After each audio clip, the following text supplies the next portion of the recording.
Good afternoon. This meeting of the Arizona Independent Redistricting Commission will now come to order.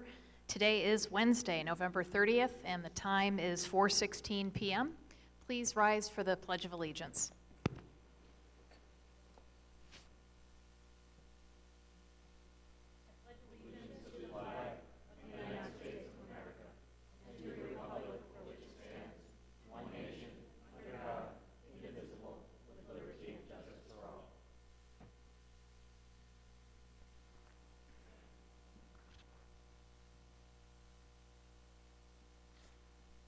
Okay, we'll start with roll call.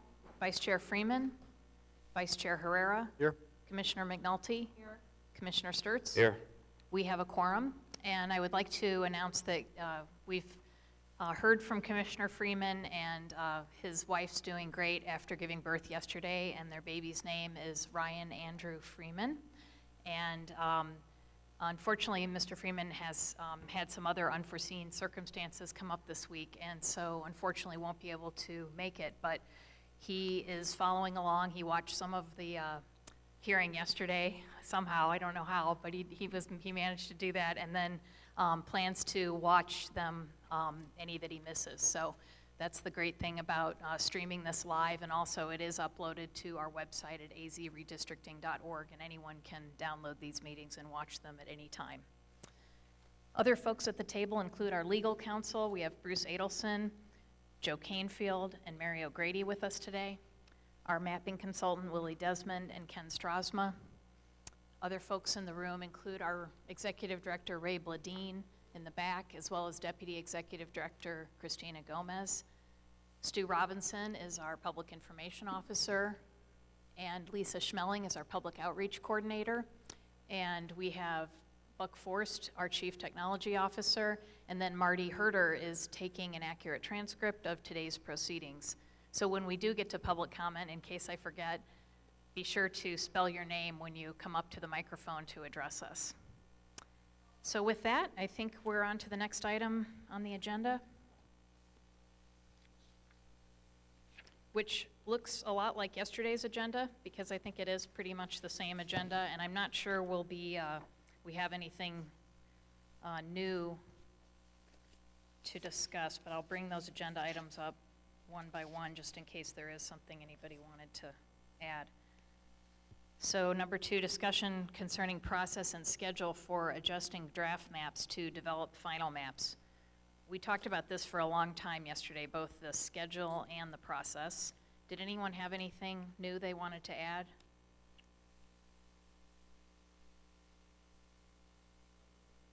I had one correction to my schedule that I've told Ray about. December 15th, I think we're starting a meeting at 1 p.m. that afternoon, and I can make that meeting, but I'll have to be chairing from Tucson. So that's the only change. But other than that. Okay, anything else? All right.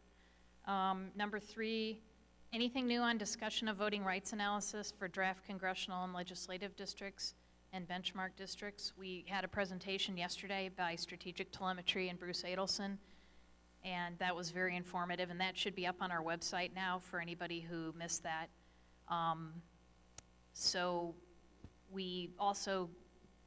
we're going to be talking more about Voting Rights Act information with regard to both the draft legislative and congressional maps later in the agenda, because we gave some direction yesterday to our mapping consultant to take a look at those closely and see if there were any areas we needed to bolster or talk about more today. But otherwise, anything else? Nothing to add at this time. Okay. Overview of public input on draft maps. We had a presentation yesterday by Strategic Telemetry on this item. That also is up on our website. I don't think there's anything new that we need to cover there. Consideration of input from the legislature and the next agenda item from the governor's letters on mapping adjustments. The commission received letters both through memorial and minority report from the legislature and then also from the governor's office, and each commissioner has a copy of that, and those will be taken into consideration as we make mapping adjustments. And then the next one is discussion and public possible direction to mapping consultant regarding adjustments to draft congressional districts. So I think that's where we stand today on number 7. And we did talk to our mapping consultant yesterday. We had consensus from the group that it does make sense to ensure that our voting rights districts, since that is something that we have to comply with, it's a federal requirement, are sound. And so we directed our mapping consultant to take a closer look at some of that, and maybe they can walk us through what information they have. Thank you, Madam Chair. We did begin looking at some districts and met with Mr. Adelson and the rest of the legal team this morning looking at some possibilities. As was speculated yesterday, there are no simple, easy improvements. We thought it would be useful if we walked you through part of what we were looking at this morning and described some of the potential tweaks and the trade-offs involved. And so with that, I'll turn it over to Mr. Desmond.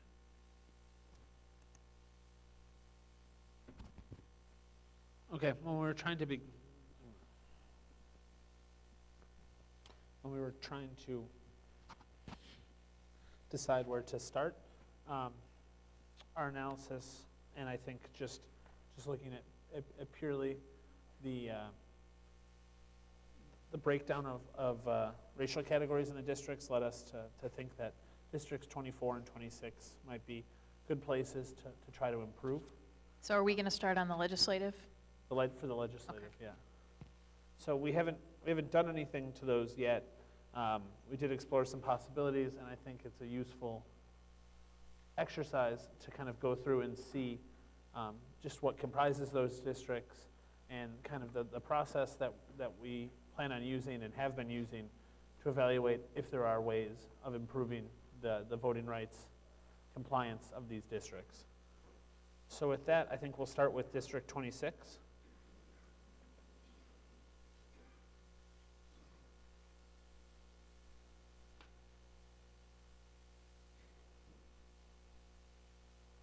Okay. So if you recall, District 26 is right here. It is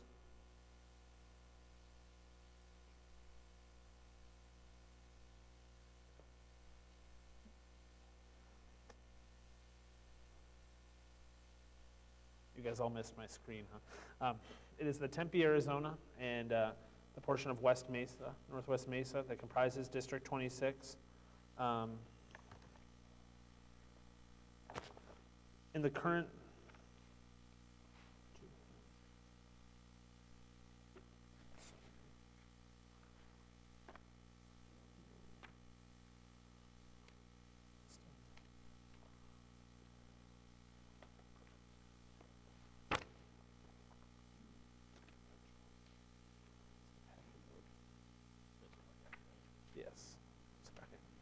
Thank you.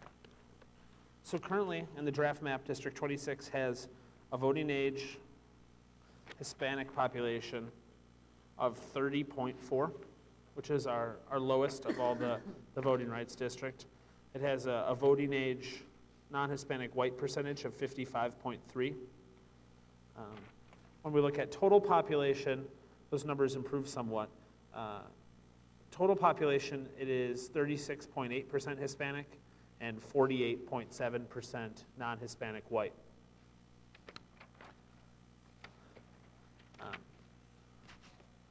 Can you repeat that non-Hispanic white number? Sorry. The non-Hispanic white number of the total population is 48.7.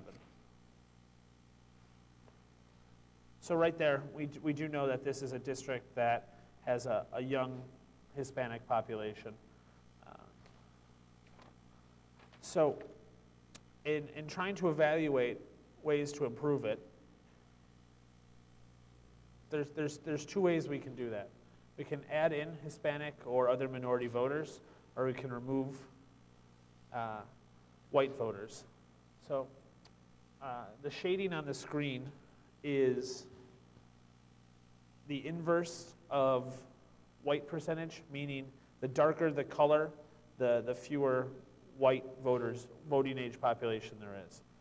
So the darkest green is 90 or 80 to 90 or 90% plus minority voting age. The lightest areas are 10 to 20 or even below minorities, so 90% plus in some areas, voting age white. So looking at it initially, we could take from the West and improve there. There are some reasons that's not our first choice, partially because District 27 is one of our voting rights districts. So you'd be harming one to improve another. Also, if you turn back on the census place, you see that the border of this district runs right along the Tempe-Phoenix town line. So it's a good natural boundary, and that's one of the constitutional criteria. So it makes sense to not change that if possible. And Mr. Desmond, what's the overall population as drafted for 26? As drafted, 26 is 213,247, a deviation of 179 people, or a 0.1%. So almost at the perfect number. Madam Chair, Mr. Herrera? District 26 is a coalition district, correct? Correct. I said District 26. I asked him if District 26 was a coalition district. Yes. So moving non-Hispanic Democrats from that probably would not be a good idea. Yes. Yes, it's not a good idea? It's not a good idea, and I'll show you that in just one second. The next way we could improve it, I guess, would be to take some of this Hispanic population or minority population up in District 24. However, again, 24 is another coalition district. One we're going to look at is shaky, and we certainly don't want to take anything from there unless we have to at this point. So the area that seems most obvious is to take this minority population here from District 25. However, when we start analyzing that, what we realize is that though there is a higher minority population, although not leaps and bounds higher, it does have a relatively low performance in electing candidates of choice.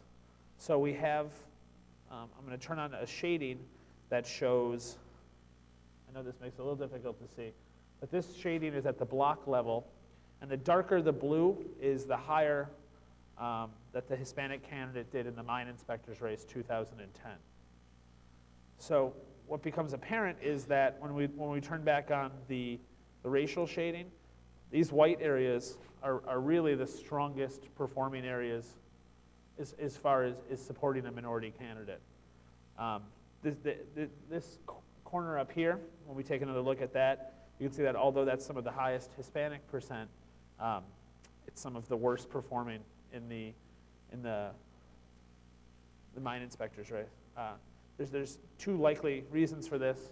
The first would be that these are very low turnout areas among the minority population. The second would be that it's, I guess, pro-life Hispanic voters, or some who are more aligned with the Republicans. When we start to analyze, we do see, though, that it is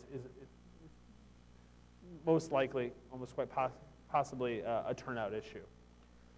So it becomes difficult to do some sort of sweeping changes where we can bring up the Hispanic population and the minority population without greatly damaging their ability to elect a candidate of their choice. So I think in this case, and we may very well find in some of the others, the work that's going to have to be done is really just around the fringes. It's going to be incremental gains where we remove white population and add in population that's just as strong for candidates of choice and maybe marginally better on racial composition. So with that said, there's some things we can do. We can start with just removing some people. This district does have a comfortable, it is right about ideally populated. Mr. Adelson and in the Texas case has pointed out that it is an accepted methodology from Department of Justice to try to remove white voters. One thing we found interesting is that we're going to keep the racial shading on, but we are going to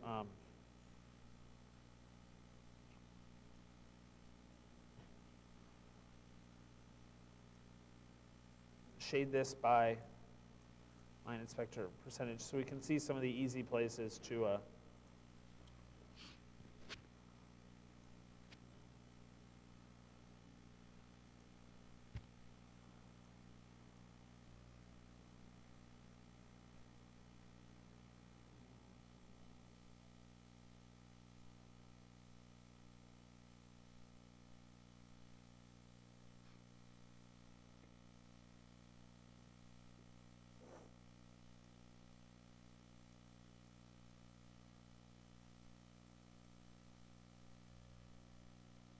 see some of the easy places to pick up.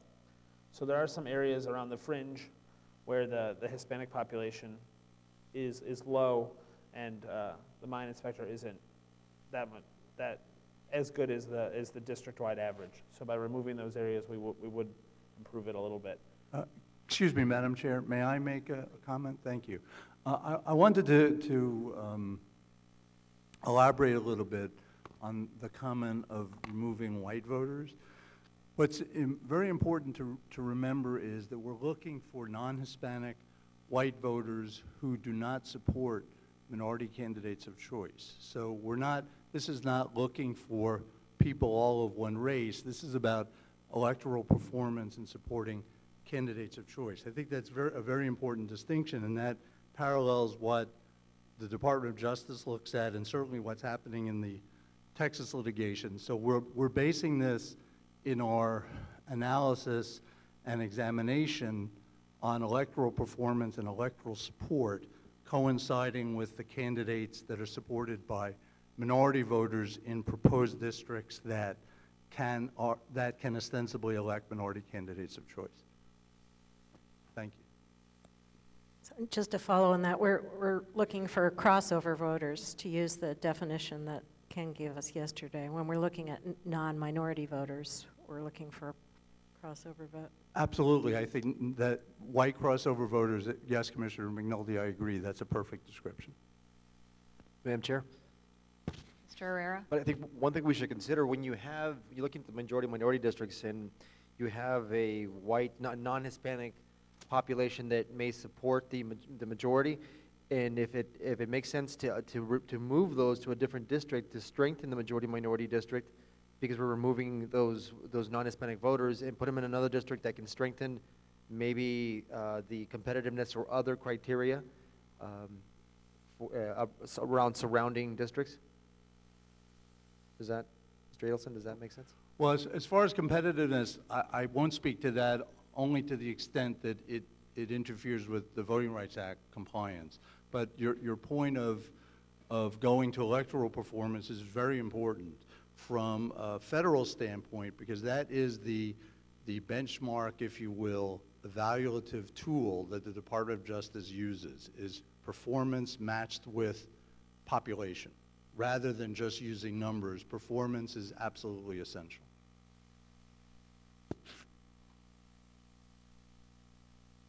So at this time, we don't have any specific changes we're ask you to look at. I guess it's more about just kind of explaining the process we're going to be going through. If you want, we could try right now to improve this in session, to go through it and do that. Or if it's more helpful, we can take a look at District 24 or some of the other districts and look at some of these same numbers and really get a better understanding of just what it's going to take to improve some of these majority districts.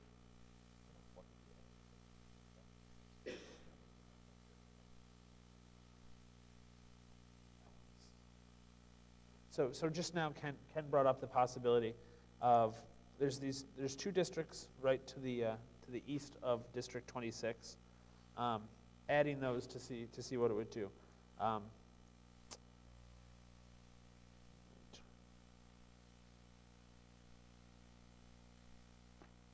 So this district right here would probably be a good district or good block group to add. It has a 54% support for the mine inspector, which is slightly below, I believe, what the district's average is currently, but it would increase the minority percentage slightly. Another option, to improve these things would be to remove these two block groups. They both have a relatively low minority population, and they supported the Hispanic candidate in the mine inspector's race at only 34 and 37% rate. The other consideration that I know Bruce doesn't want us to worry about, but there is a constitutional criteria to respect municipal boundaries and also to try to make these districts compact and contiguous. So moving the border in a kind of a jagged manner, picking block groups here and there is something that, take your direction on what level of toleration, how much you tolerate those types of changes too. But if we were to do something like remove these two blocks, or these two block groups, and this one, and these are all right on the edge, and perhaps this one, and this one. All right, what that would do is it would make District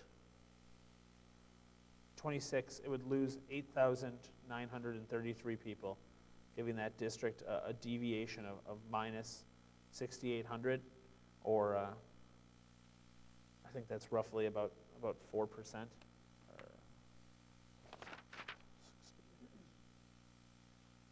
About 3.5% maybe. So within a range that Bruce and the legal team, I believe, think is safe. District 20, I'm just going to go ahead and District 26 would also. So just a clarification for legal. Not only is it safe, it's desirable, right, in this instance, because this is a majority-minority district, and based on what we heard yesterday, underpopulating those to account for future population growth makes sense. Is that right, or no? Madam Chair, underpopulating majority-minority districts, as you said, is an accepted method of meeting the requirements of the Voting Rights Act, because that may typically increase the minority proportion, which is key. You could not necessarily add one additional minority voter, but still increase the minority proportion by moving voters who are not crossover voters out of the district. So yes, underpopulation is an accepted method of doing that. Madam Chair? Mr. Herrera? The underpopulating method, I'm going to call it that. I don't know what if there's a technical term. That's one method I would like to definitely look at. But my only concern is what happens to the other districts that you're moving population to. So obviously we need to look at that as well. If we go with that scenario, I'd like to see what happens to 25 and I think 18 in terms of the additions to those districts. Well, and both 25 and 18 are both currently overpopulated. Again, well within the acceptable margin, and they would still be within the acceptable margin, but we do need to be careful. We can't just, when we do subtract people from one district, it does go to another, and that has definite repercussions. So just to give you an example, these changes right here would take the voting age Hispanic population in this district from 30.4 to 30.8. So it would go up 0.4%. The white percentage would go from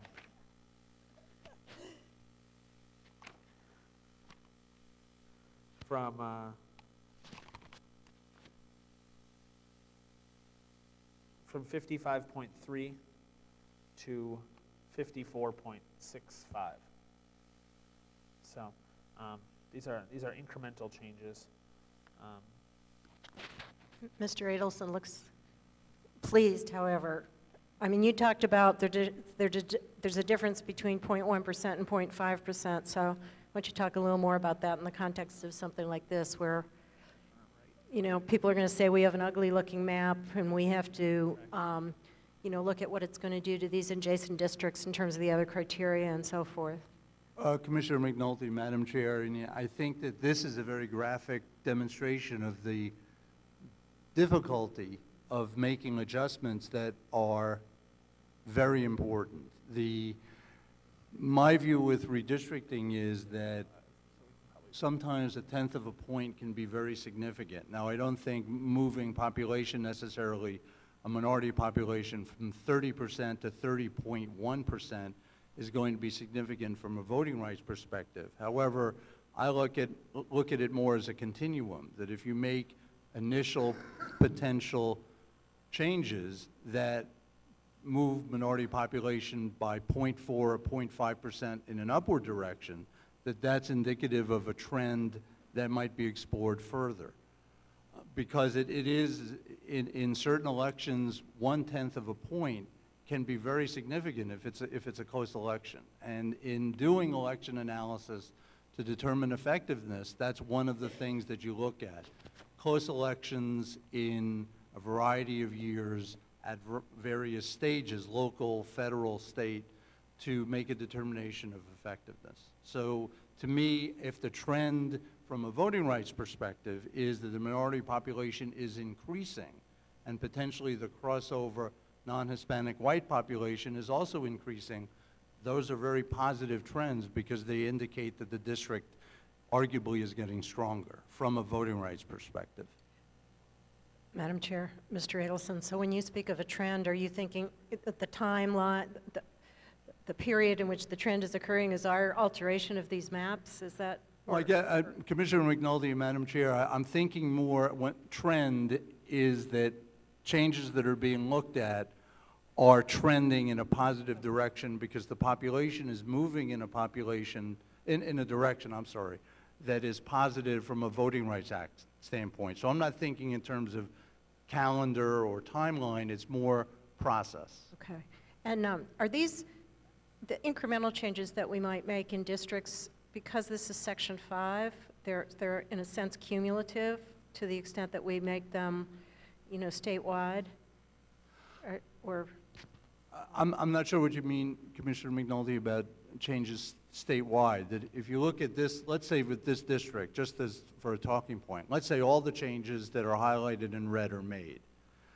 That wouldn't necessarily have any impact statewide. The impact might be on the deviation across all 30 legislative districts. that's what I mean. Yeah, I mean, the deviation change would likely be very small because we're not talking about that much population. If we're talking about an underpopulation of 15%, which I certainly don't advise, then the deviation across all the districts would be greater because the deviation in this one district would be larger than what we're talking about here.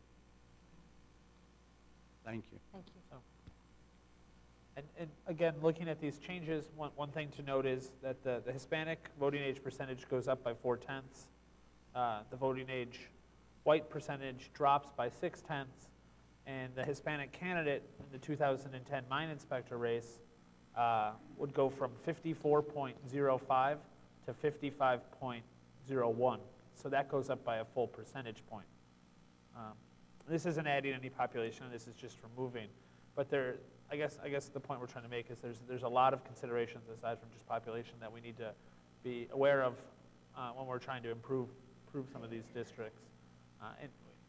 And we'll have this information available to you in the change reports. We're going to want to look at more than just the mine inspector race. That can't be the one that we use for everything. But for what we have right now, that's a fairly good indicator.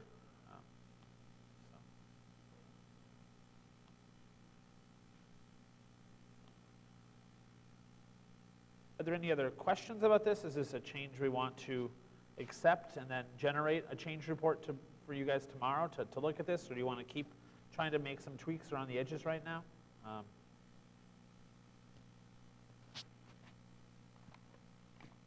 Well, I guess while we have it up here, I'd like to hear your thoughts about tweaks around the edges while we're all sitting together, whether you think there are any others that are worth looking at that would not substantially impact adjacent districts.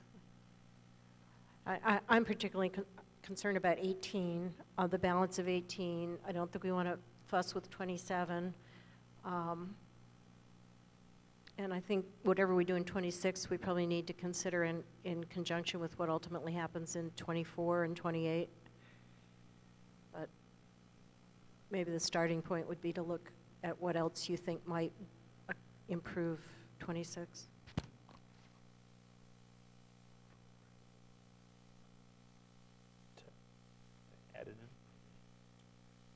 I'm gonna not accept this change, but then if we want to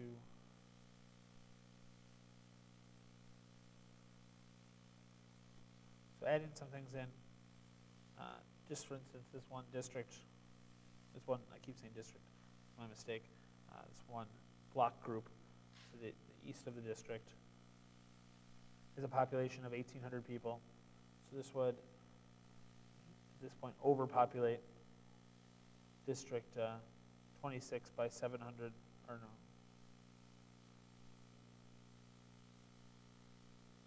Excuse me, by 1,800 people.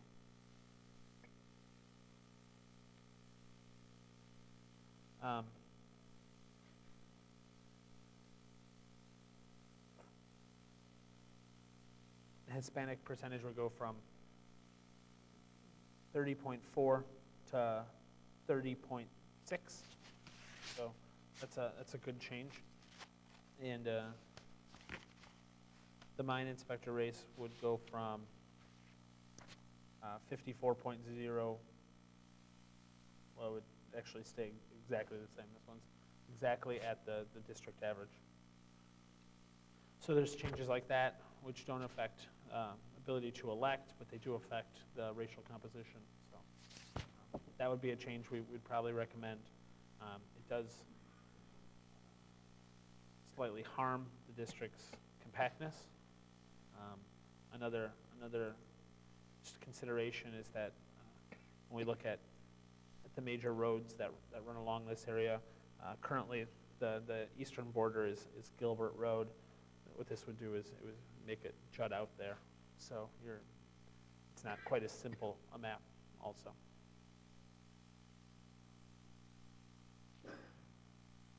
Are there other questions, or should we just go through some other possible things we can see happening here? I do have a question. Have we prioritized the districts in which it's most important to undertake this exercise? I mean, I don't think we need to do it in 27. Or, you know what I mean?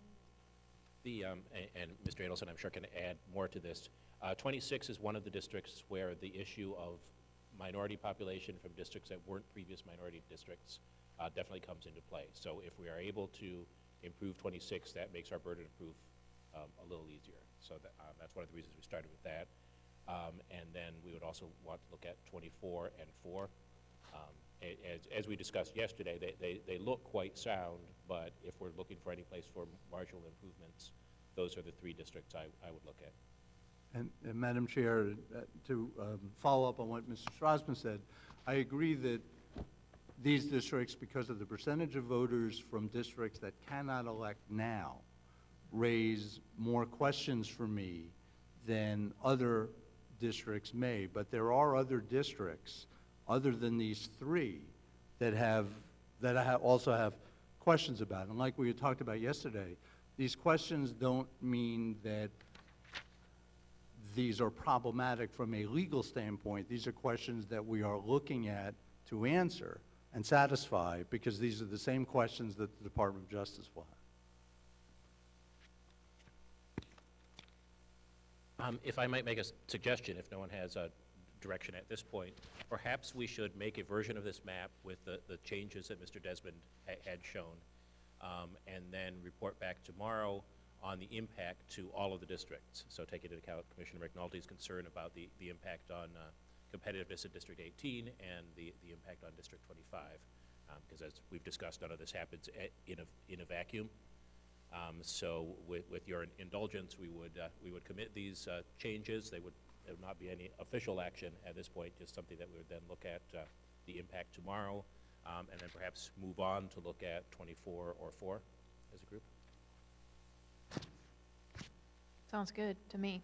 Madam Chair, Yeah, Mr. Herrera? is there any reason why we shouldn't make proposed changes or changes to 24, 4, and 26 now, and then you and your team would come back and show us all those changes at one time? Sure. Or do you suggest not doing that? No, I think that would be fine. If we're able to come up with suggested changes for all 3 of the districts, we should be able to report back tomorrow on the impact to all the adjoining districts. Sounds good. So are we going to look at 24 just to get a sense now of what 24 and 4?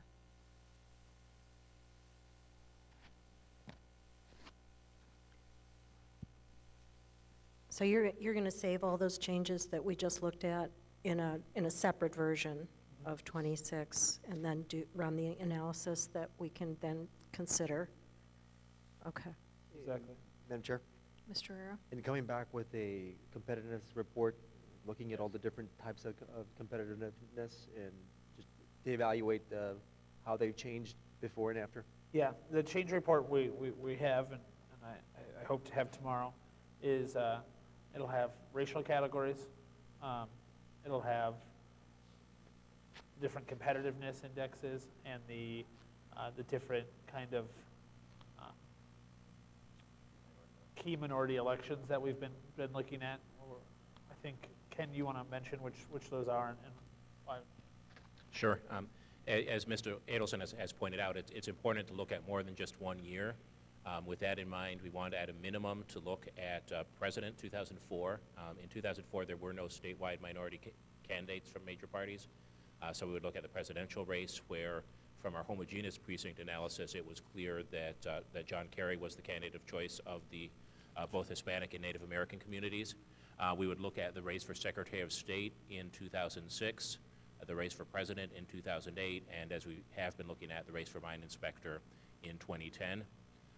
In addition to that, the various competitiveness indexes that we've been looking at will also be included, and those are basically just the averages for all of the election years included.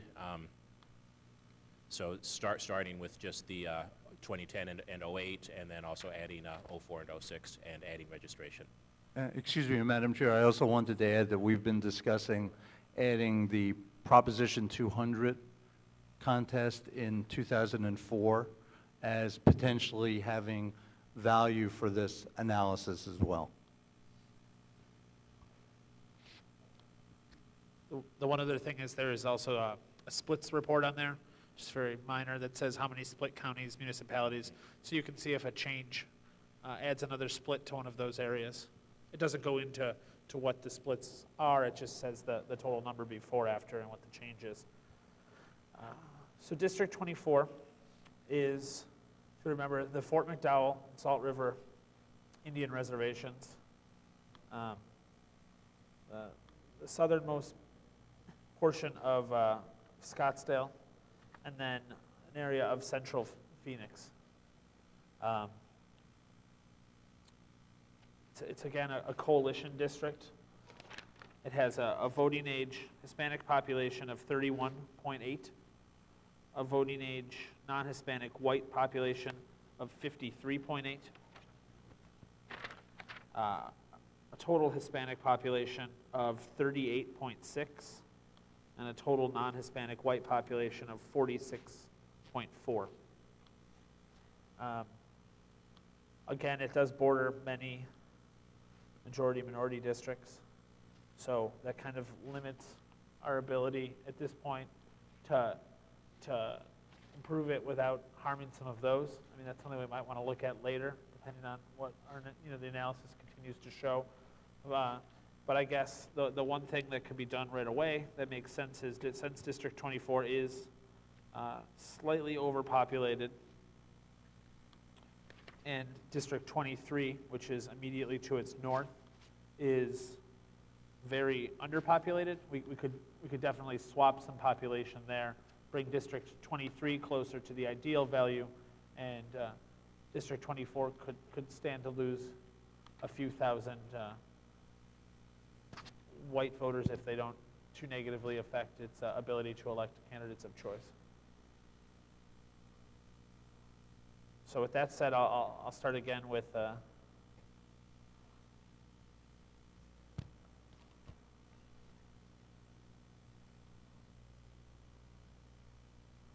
just showing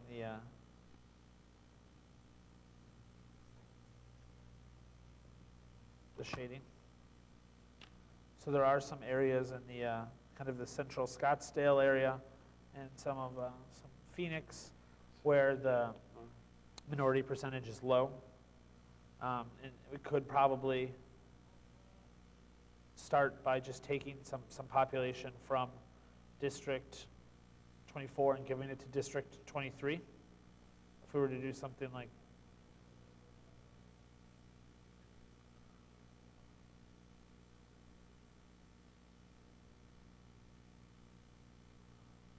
this.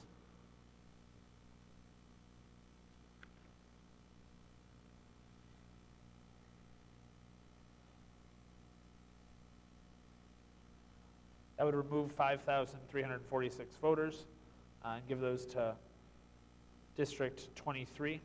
Again, District 23 is underpopulated by almost 6,400 voters, so it would still be underpopulated even with that.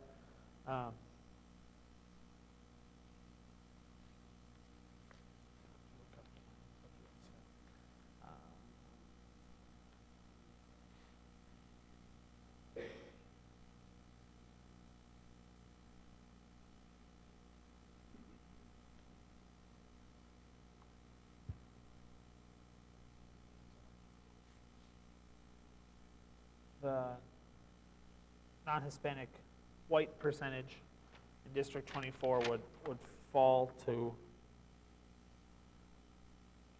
53.02% from 53.8%. So we would lose 0.8 of a percentage of white voters. Looking at the mine inspector race, this new district elected the mine inspector Hispanic candidate at a rate of 59.39, and I believe the old rate was 58.7, so it would be about 1.5 points better there. So that's a relatively simple change to make. It doesn't necessarily harm any other majority-minority districts. When we turn on the census place, again, you can see it would just be giving slightly more of Scottsdale to the district where all of Scottsdale is already. So I think things like that are relatively easy changes that would probably help a little bit. Again, I don't have all the numbers on how this affects 23. If this is something you guys are comfortable looking at, we can have those for you tomorrow, and you can see not just how it helps the voting rights district, but also what effect it has on the rest of the map in general. Madam Chair, in the Scottsdale hearing, I was just looking at the transcript. We got testimony, a couple maps from Sue Gerard, a former state legislator, on ways to improve District 24 as a minority district and to accomplish several other goals at the same time. And I wondered if, when you look at this, if you would pull that up and look at her maps and her testimony and maybe could give us an analysis of that tomorrow as well. We will definitely try to have that tomorrow. That's something that the legal team had brought up today when we were meeting earlier. Okay. That'd be a good idea to take a look at those. So that's definitely something. Okay, it's page 127 of the Scottsdale transcript. Yeah, the issue there is just if the maps are on paper, it's going to take a little bit longer to get those loaded up and then run some sort of analysis. If we can if we received a copy electronically, we'll still have that, and okay. Maybe we can reach out to receive one. Maybe Mr. Bladine could try and do that. Madam Chair? Mr. Herrera? I don't recall, but when Ms. Gerard made the presentation, was she part of a coalition? Or she presented the map as an individual? I'm just reading the transcript, and it looks like she just presented it as an individual. I think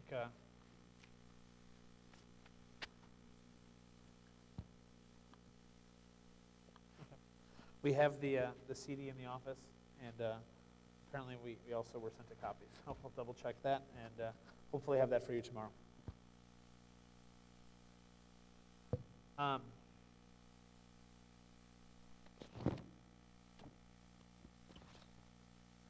there other things that, just having seen kind of this process, you want us to keep in mind? Is there any other direction you want to give as we do look at it, trying to improve these voting rights districts?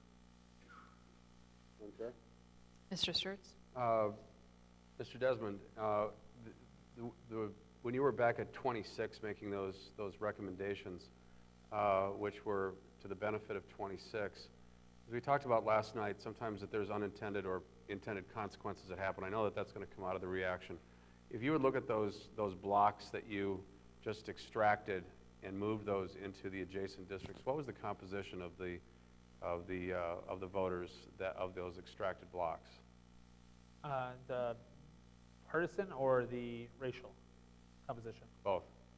Well, those blocks were selected because they had a low support for the Hispanic candidate, who was the Democrat in the mine inspector race, and also had a low minority percentage. So I'm not sure how they would look on other races. They could be very polarized blocks.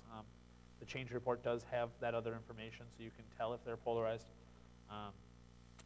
But I'm assuming that they are to the extent that these people exist in District 26, probably more white and more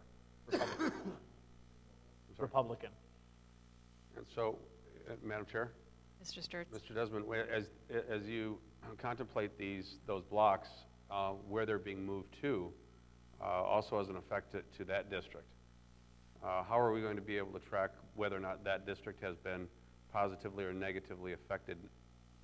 Not because they're moving into a majority-minority district, but they're moving into either a district that is either highly populated by Republicans, or would be typically voting in a Republican manner, or being placed into a Democrat district where those votes would actually be nullified. Again, the change report will show the effect on both the district where stuff is being added to and the district where things are being taken away from. I think it'd probably be helpful if we showed that sample change report that we had up yesterday again. There are some adjustments that we're programming in right now to include those, the racial, the minority races that are important. So this isn't going to look exactly like the final version, but this would be a very good opportunity as we do complete that this evening to let us know if there's other information that you guys think would be helpful. But just looking up here, this is the sample change that would be if we would keep Cochise County whole and add Green Valley to that district. So you have two sets at the top. Well, at the top you can see we're starting with the draft map, and the new map is called Draft Change 1, Green Valley and Cochise. So those are, you can see that that's the before and that's the after. There's a line that says the districts affected. So those changes only affect 2 districts. They're the only 2 districts included on here. Everything else will be exactly the same from the draft maps. So it affects districts 1 and it affects districts 2.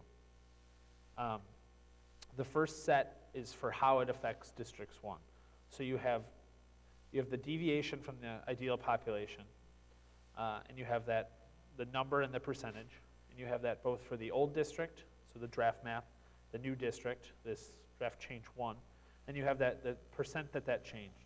So from the deviation from ideal population, if you were to accept that, the new district has an overpopulation of 3,300. The old district was underpopulated by about 5,100. So that's a change of about 8,046 people relative to the ideal population. The change was actually about 40,000 people, but it was 40,000 into one and 32 from the other. You have the Hispanic, the non-Hispanic white, non-Hispanic African American, and the non-Hispanic Native American numbers. So you can see, both the number before, the number after, the percentage before, the percentage after, and what those changes are. So you can see District 1, which is not the voting rights district, would be about 8.44% more Hispanic and about 8.28% less white on total population. You then have those same breakouts for the voting age population. So you have that all for District 1, and then you have the same thing again for District 2. So looking at these in concert, you can see that there's a change of 20,086 more Hispanic voters that came in to District 1 with that change. And that same number, 20,086, left District 2. If it would be a change that affects 3 districts, that wouldn't necessarily be 1-to-1. It'd be a portion from one, and they kind of circle around and stuff. But you'll be able to see how each district is affected as far as racial compositions go and ideal population. The next section we have on here is the split section. So because we are removing that split from Cochise County, you can see the old district had 4 counties that were unsplit. The new plan has 5 counties that are now unsplit. The old map had 6 counties that were in 2 districts. Now it has 5 in 2 districts. It had 5 in 3 districts. It still has 5 in 3 districts. So basically what you've done there is you have 1 less unsplit district and 1 fewer split into 2. And you have that at the census place, at the census tract, at the census block group, at the reservation, and at the tribal subdivision. So you can see how each, this change would affect all of those different constitutional criteria, right, as far as splitting different geography. The next section we have in there is the different competitiveness numbers. And if you'll remember, there are 5 different competitiveness indexes, 4 of which we've been using. I'm not sure if the 04-06 election results were ready when we were still meeting, or if those came during the second round. I think they were ready. But just as a quick refresher, Index 2 is an average of 2008 and 2010 solely election results. Index 3 is 2008, 1/3 2008, 1/3 2010, and 1/3 party registration. Index 4 is 2004, 6, 8, and 10 election results solely. And Index 5 is those 4 elections and then party registration as a component. So you'll have those percentages both before and after for each of the districts. And you also have just the pure party registration numbers, both with Republican, Democrat, and other, and also just Republican and Democratic two-way. So you can see, just for an example, if we look at Index 2, District 1 went from 62.4% Republican to 60.8% Republican, a loss of 1.6% on the Republican. If we look at Index 5 for District 2, you can see that it went from 39.6% Republican up to 44.3% Republican, a change of 4.7%. And if we wanted to look at a registration statistic, you can see that the old district was 20.7% Republican, 46% Democrat, 33.3% other. With the changes, that would go to 44.6, 42.3, 33.2. So changes of 3.9, 3.7, negative 3.7, and negative 0.1% respectively. So these are the fields that we're intending to include along with those key minority races. And again, if there's other things you guys think would be helpful, let us know and we'll put them in here. I think it is, by design, a short report though. We don't want to make this bogged down and get too crazy. We want to kind of be able to provide a quick snapshot. If there's further analysis you'd like to see, maybe we can do that on a separate thing. But ideally, this would be a page or 2 that we can give you with each of these changes, and you can really quickly kind of understand and grasp the top changes. And then if you have questions about that, we can drill down and see where those come from or why that's happening. Madam Chair? Mr. Sturts? Mr. Strassman, I appreciate the macro view of what happens district upon district, but what I was more inclined to get some reference to was that when you take blocks out of, as you're making adjustments to improve the ability to elect in a particular district, and you're extracting a block and moving it to another district, not how that affects the overall district, but that the block that you're extracting, as you may have described, may have been an Anglo block, Republican voting block, and looking at where that block is being moved to, what I'm concerned about is that we may be taking voters and moving them into a place where they have may be packing into a larger Republican district where there is already a majority of Republicans, might be a preference for that group to be into it. We might be. I'm trying to make sure that we're not disenfranchising any potential voters or any potential voter blocks as we're moving them from one district to another. Madam Chair? Mr. Herrera? I think we would all agree that the fulfilling the Voting Rights Act requirements trumps pretty much anything. I mean, no, let's be honest, that there is the Voting Rights Act that we need to meet. And if it means moving blocks of people to different districts, in a district that their vote may not be, or their district may not be as competitive because we're putting more Democrats or more Republicans in a district, then that's what we have to do. I think we would all agree that the Voting Rights Act is the #1 thing that we need to comply with. But these are just ideas that we're considering. We're not approving any of these. These are, at this time, we're asking strategic telemetry to make those changes and come back with a report that tells us, okay, we proposed these changes, you made those changes, so what does it mean for not only the districts that we changed, but also the surrounding districts? And I think we won't know that until they make those districts and come back with that information. And that'll be hopefully by tomorrow. If I may, Madam Chair, to expand on our earlier answer, if I understand correctly, Commissioner Sturts has two concerns. One, that population that's moved may have an accidental and unnoticed impact, and then a separate question about, given that impact, is it a change that we still want to make? As to the first question, I feel that will be addressed by the report Mr. Desmond went through, that all of the districts affected by any change are listed. So we'll be able to see not only where the population came from, but where it went. There's no population that just goes away with an unanalyzed effect. As for the second question, that of course is a judgment call for the Commission, as you've been doing all along, balancing the 6 constitutional criteria. You'll have to see, and the report will be able to tell us how does it affect the partisan composition, the competitiveness, the number of splits, the compactness, et cetera. All of those things will be what the Commission evaluates in deciding whether or not to adopt a change. And Madam Chair? Mr. Sturts? I appreciate that, Mr. Strassman, because that's exactly the next piece. The next question I was going to lead into is that we've got communities that are not being. We're looking at this as being sort of a raw data, purely from the Voters' Rights Act perspective.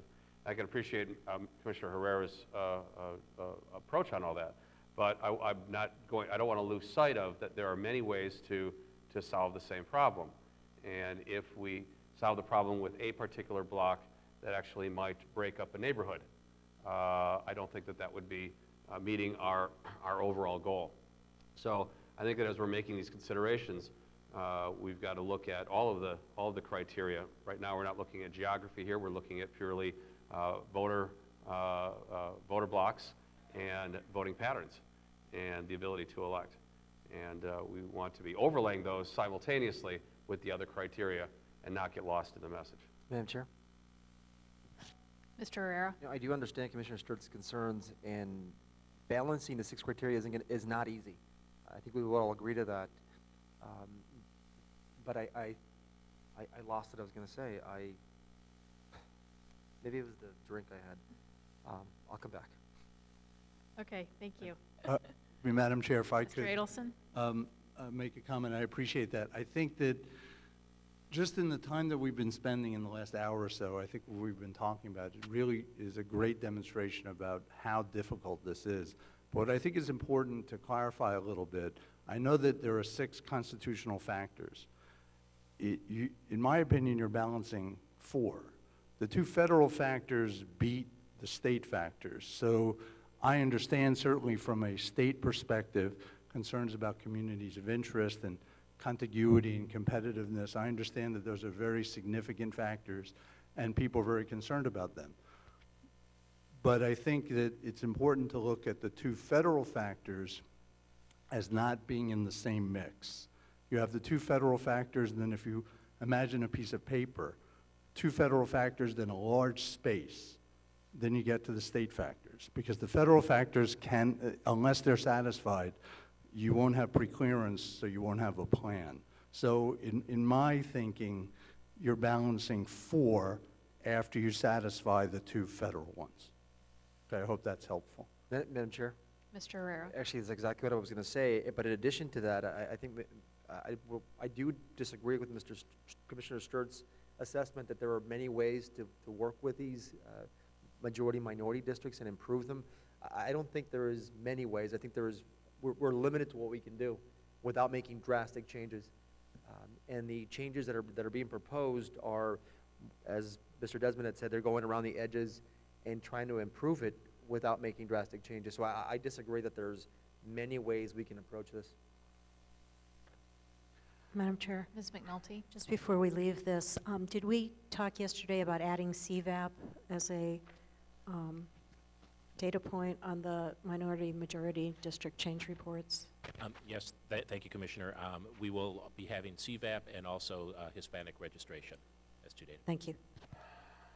And I just want to also say the change report isn't necessarily meant to be just a voting rights change report. So you guys will be considering a lot of second round of testimony.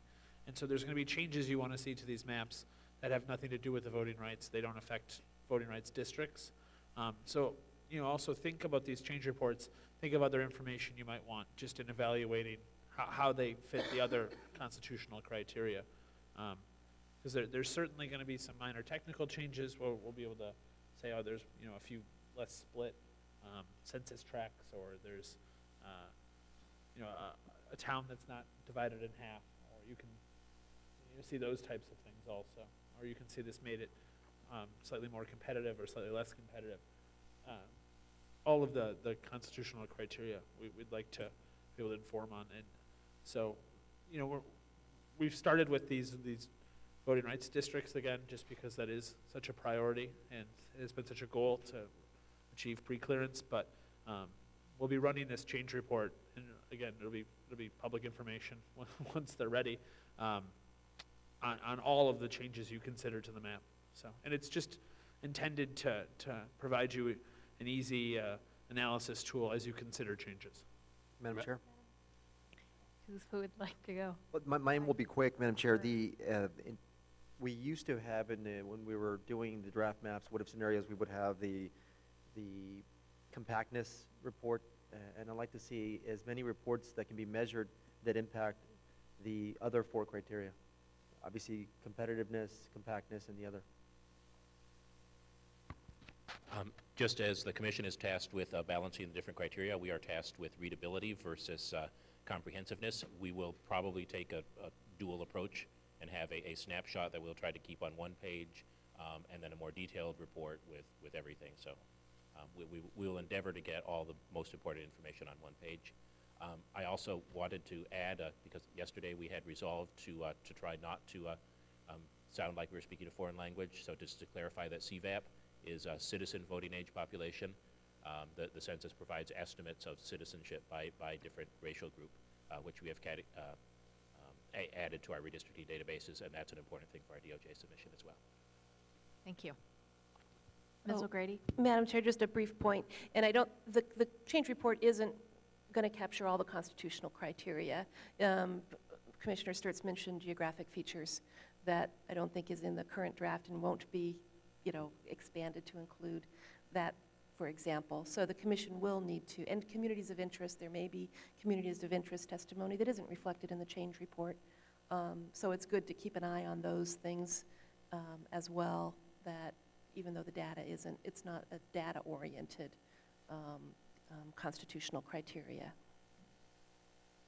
Madam Chair?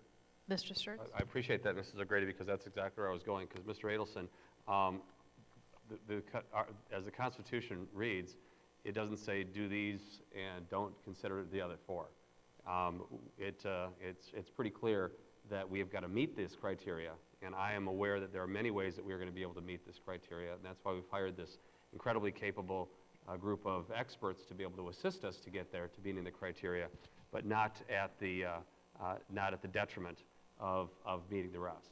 So if the only solution would be to split a neighborhood in half I'm positive that out of 200 plus thousand people in a particular area, that we're going to be able to meet the requirement of the Department of Justice and not split that neighborhood in half.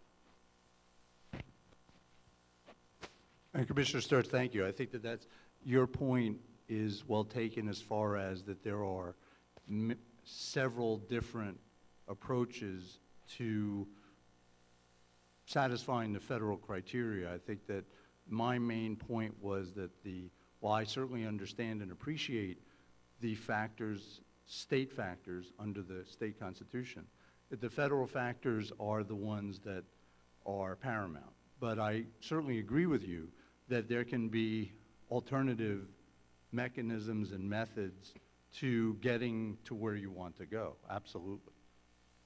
And all of those I don't want to overlook as we go down this path. So as we're going through yes, let's accept this particular change, Madam Chair, that it was starting to get to lean down, that Commissioner Herrera was alluding to, yes, let's integrate this change. I want to make sure that we are seeing what the complete reaction is going to be, not just on population, but also drilling down into the other areas of our constitutional mandate. Fair enough. Thank you. Any other comments on 24? No, are we on 26 now? No, we're 24. We did 26. And then 24, and now 4, right, is the other one? Did we want to look at that? We haven't prepared anything for 4, but yes, we could. Yeah, let's just pull it up since it's one of the 3 that. All right, so if you recall, District 4 doesn't have the same low Hispanic voting age percentage. It's 53.7% HVAP. However, during some of our analysis, it's one of the lower performing as far as ability to elect candidates of their choice. So it appears as though it still can. It's certainly better than the district as it stands now, and is an improvement, not retrogressive, but in a spirit of improving where we can. That we thought that might be another good place to start. So District 4 does have a portion that comes up into Maricopa County, and then it goes down and includes the Tohono O'odham Nation, and then the southern portion of Yuma County. So again, here we are. We're shaded by minority percentage. So these large white areas are areas that has no population. I believe that's the Goldwater Range there. So that kind of runs down the center of the district. I think it'll probably be helpful if we zoom in. So the area that's in Pima County is basically the Tohono O'odham Nation, and then an area that links the two portions of the reservation. When we turn on the census place, you can see there is 3 points that links those two. That's a municipality there that's included. If we zoom out a little bit again, turn off census place. See, it goes along the southern border into Yuma, and I believe it follows, if not exactly, almost the same line as the congressional district. So it takes portions of Yuma, and then it takes Somerton and San Luis and comes across through the desert and the Nature Range, comes up into Maricopa. Here includes Gila Bend, and then portions of Buckeye and Goodyear. So thinking about how we can improve this district, I think what's the priority here is not necessarily making it more Hispanic. It's helping to improve its ability to elect. So, with that said, if we start looking again at the mine inspector's race, and you can see this is by census block, so there's a lot more areas that have no population because the block group captures a larger portion, so it's shaded. So one possible solution would be to look in Yuma.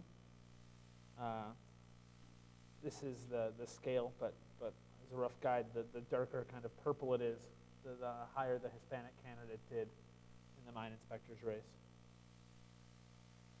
So we kind of did a fairly good job, at least, of going around it and drawing a line that captures that support. Since this is the block level, there's some areas that might be kind of grabbed in, but it's probably not a tremendously large population likely to have a big effect. Following over, there's a chance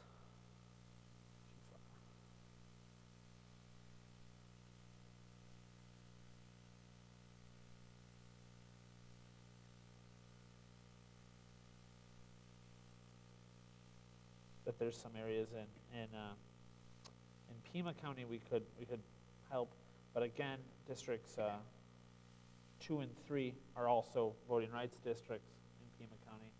So certainly, if we're going to consider changes that would weaken 2 by removing Cochise County, we probably don't want to improve 4 at the expense of 2 right now. So there is some population in District 11 that I might be able to pick up. Looking at the overall population of District 4, it is overpopulated by 1,000 people. So there's a good possibility that we'll be able to shed some white population somewhere along the way, possibly to District 11, maybe to the portion of northern Yuma, that District 13. And then finally, when we look up in the Maricopa section,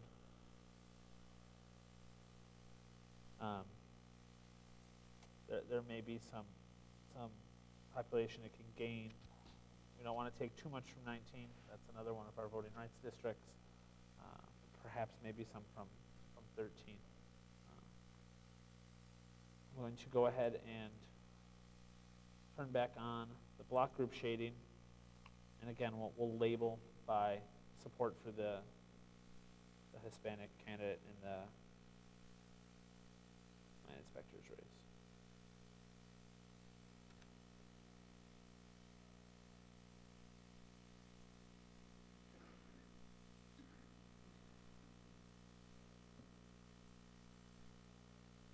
Madam Chair? Mr. Sturts? This is going to be for Mr. Adelson and Mr. Strassman. What are there's a desire by looking at all these districts that there's a new target that's wanting to be set?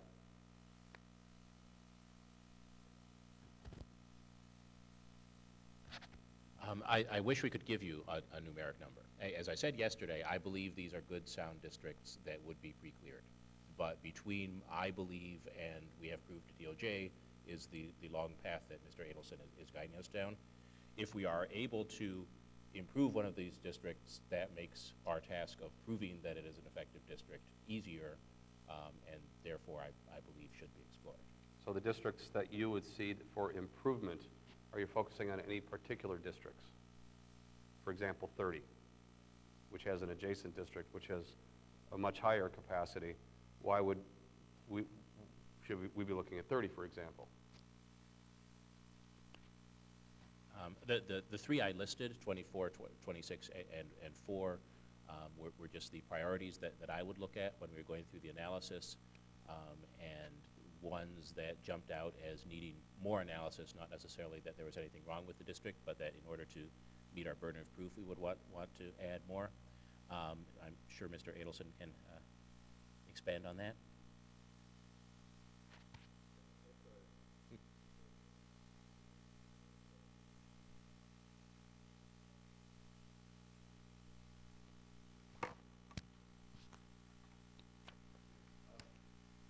Still not working. No, I'm sorry. Just Madam Chair and Commissioner Sturts, if I could address your question, and I wanted to elaborate on what Mr. Strassman said. And just using your example of District 30, one of the differences with District 30 for me is that District 30 right now, proposed District 30, comprises more than 68% from 2 existing legislative districts where minority candidates can currently elect.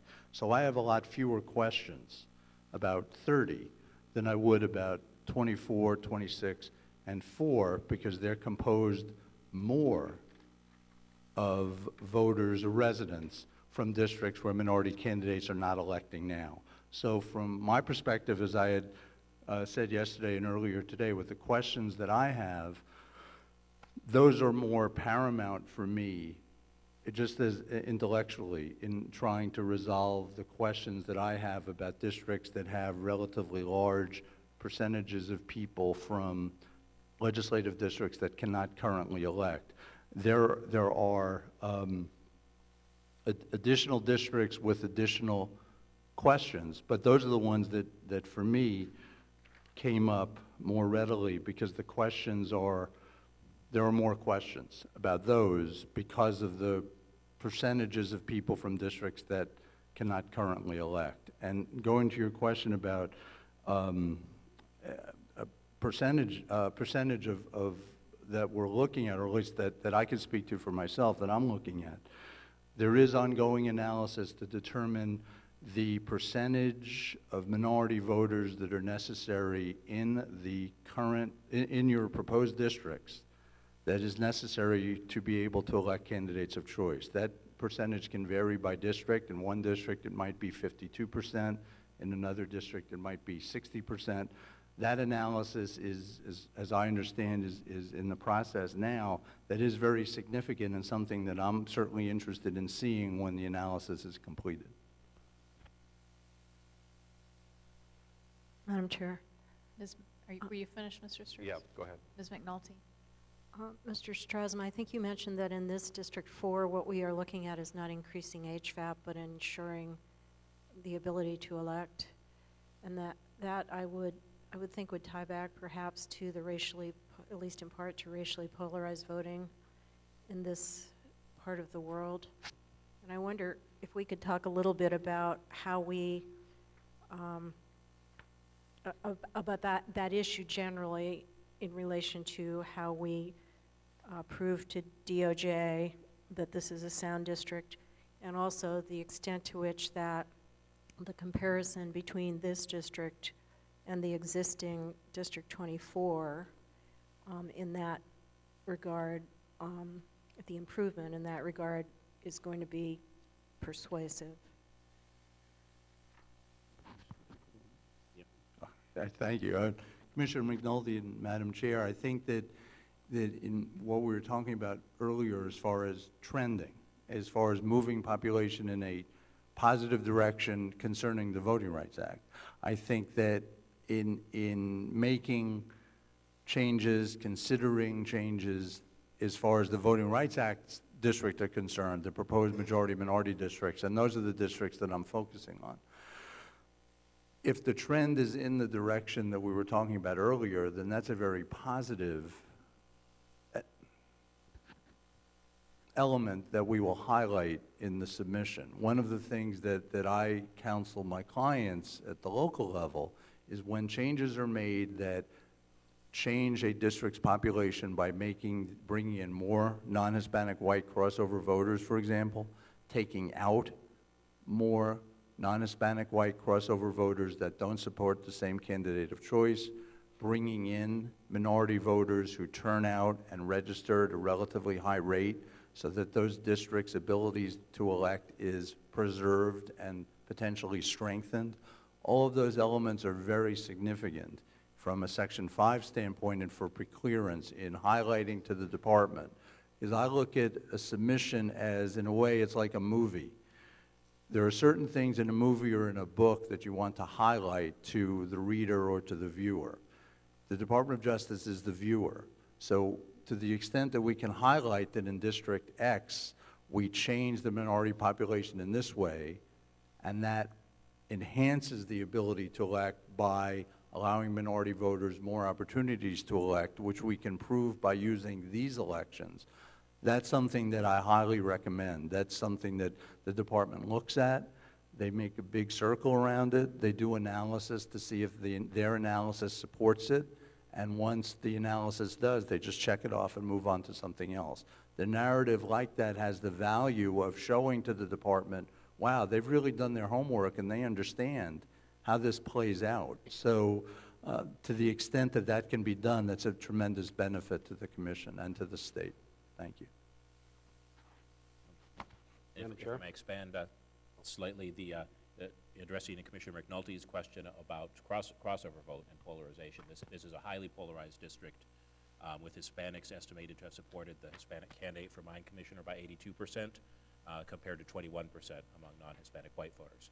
So this is not a district where we can rely on significant white crossover vote to help Hispanics select their candidate of choice. Overall, in the district was carried by the candidate for mine inspector by only 52%, was not carried by President Obama in 2008 or the candidates for Secretary of State in 2006 or President in 2004.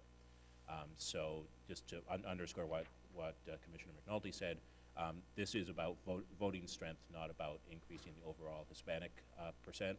One of the reasons for this is no doubt the prison population in the district.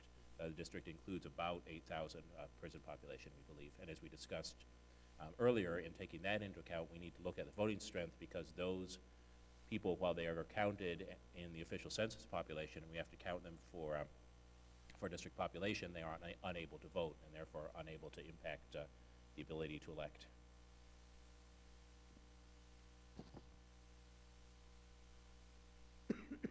And as I recall, when you created this boundary for District 4, particularly in the Yuma, San Luis area, those were all factors that were taken into account when that was created? Yes. Mr. Sturts, did you have something? Madam Chair, thank you. When we are weighing Hispanic surname matches, and is there a mechanism or a blending or an algorithm that you are using? Because it doesn't show up here, but I'm guessing that there is one that you've developed that is looking at these multiple factors that would allow something other than CVAP or HVAP as being a characteristic for analysis. Yes, Commissioner, you alluded to the Hispanic surname lookup. The census analyzed the results of the 2000 census, where they have every surname of a respondent and their self-identified race, and generated a dictionary of the race by surname. We matched the top 200,000 surnames in the country to the Arizona State voter file, and appended the percent Hispanic, Native American, African American, and non-Hispanic white according to the census surname match. There are a number of different methodologies that are used to translate that into Hispanic voter counts. Indulge me while I get a little bit in the technical nuts and bolts, and this is in the documentation that we released along with these numbers, and will definitely be in the DOJ submission.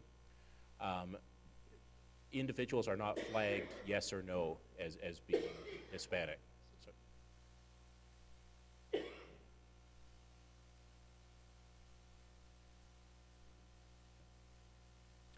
Individuals are not flagged as yes or no Hispanic. They're given a percent likelihood of being Hispanic based on their surname. The two most common methods are to sum the percent likelihood divided by 100 to get the estimated count of Hispanics in a given area, and the other is to count the number of individuals who are at 50% plus Hispanic. We ran both of those and found the results to be nearly identical, and went with the 50% plus Hispanic, given that that's slightly easier to explain. So that's the methodology that we're using for Hispanic surnames. I do want to reiterate what we discussed a number of meetings ago. Just as with homogeneous precinct analysis, where studies have found that voters who live in heavily segregated precincts tend to have different voting behavior from voters in more integrated precincts, the same sort of thing is found based on surnames, so that people with traditional Hispanic surnames tend to have different voting behavior from people with less identifiable surnames. With that in mind, that's one of the reasons why we do all of these data points separately, and we'll be looking at all of them and including all in our submission. Ms. McNulty? So With all that in mind, what would you propose to do to look at, you know, tonight or tomorrow for District 4? What, are you thinking of reducing the population, removing white voters, white polarized voters? Or? I would think we would try to remove, yes, the white polarized voters, with an eye towards improving how this district would have performed had it existed in the past decade, looking at those different kind of highlight minority races in 04, 06, 08, 2010, as kind of a proxy for how they would do as a voting rights district, because the analysis, the full analysis can't be done on the fly necessarily. So using all those data points, try to improve how this district's ability to elect would look. And will we be comparing that to how this district, as it currently is configured, Yes. would perform, so that that can be used in the presentation? Yes, I think that Commissioner McNulty, Madam Chair, I think that from a Section 5 perspective, the number one comparison is the comparison between whatever the proposed districts end up being and the proposed districts now with what's called the benchmark, all of your existing legislative districts.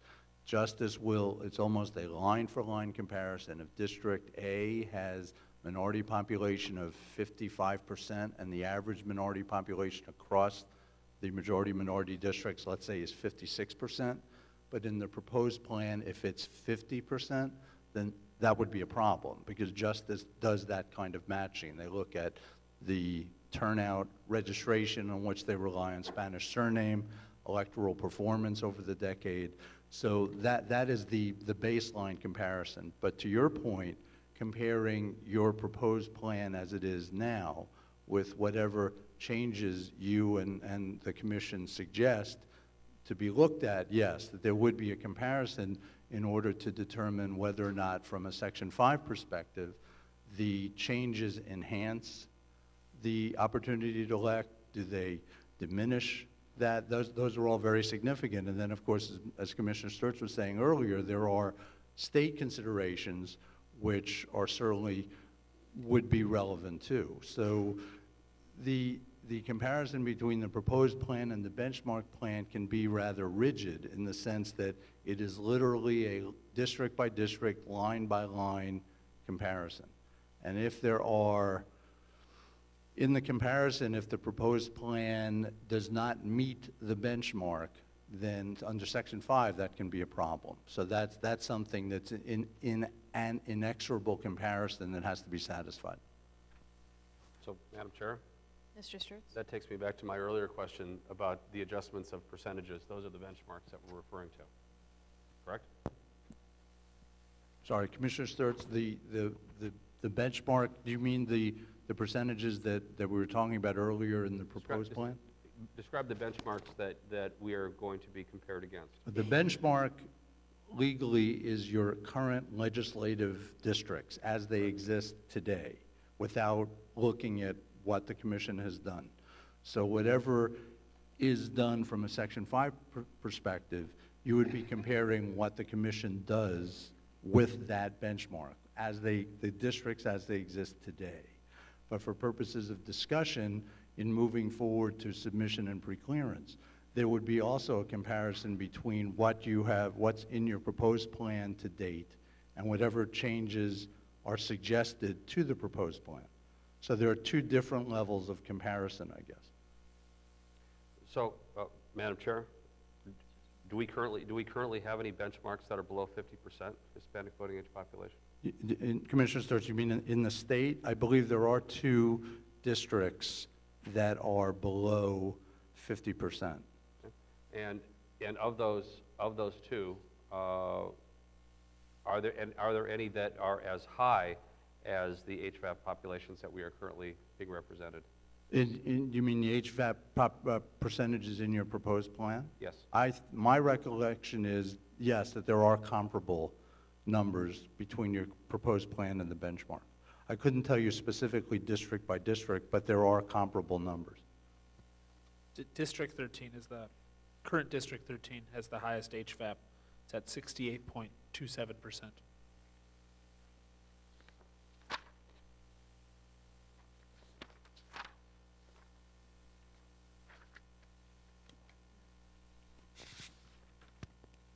Oh,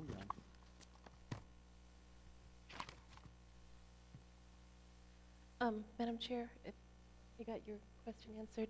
Just in terms of comparing the benchmark, and invite Bruce to comment, our process is so different than other states that DOJ is accustomed to looking at, because most states start from the current map, and we start from the grid. And so our preclearance becomes more complicated just because of that process. And in comparing, we are making some substantial changes geographically. It's a statewide test comparing the benchmarks, but ours will be in geographically different locations. So I think for the Yuma one, we will direct them to 24 and show them that our District 4 is better than old 24. But Southern Arizona as a whole, we have three voting rights districts in our proposed draft, but the benchmark had 4. We're moving more of our benchmarks to Maricopa County. So we'll just have to explain that to DOJ as part of our process. We will compare them to the benchmarks in that area, but we'll also have to explain, why we're moving things to Maricopa County and what we've done with those populations, if anything, in the old areas. And that's mainly Southern Arizona with District 25, and then District 23 that was a voting rights area in Pinal County. That's not a voting rights area in our plan. So it's just another complicating factor in terms of our analysis for DOJ. But we're trying to keep an eye on how these compare with the benchmarks in that same geographic vicinity, to the extent there is one. Thank you. Madam Chair, if I could elaborate a little bit, and I certainly agree, because under your state law, you work off a grid, and I'm not aware of any other state that does that, certainly not any other Section 5 state. So there is that extra level of explanation in a submission to explain to the Department of Justice how your process is different than, let's say, Louisiana, for example. The department will look at the majority-minority district by region, as Ms. O'Grady said, and they'll also look at it across the board. So that's why when I was suggesting earlier that if, just for the sake of discussion, if right now the average across majority-minority districts under your benchmark is 53%, and if it dropped to 45% across all districts in your proposed plan, then that would be a concern for the department. They will look at each district, of course, and make as much of an equivalency comparison to your existing districts, but they'll also just look across the board. That's what they're doing in the Texas case, for example, and that is a routine aspect of their pre-clearance review. Thank you. Any comments or questions on this? Okay.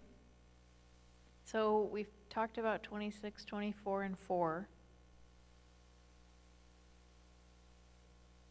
Is there more on that?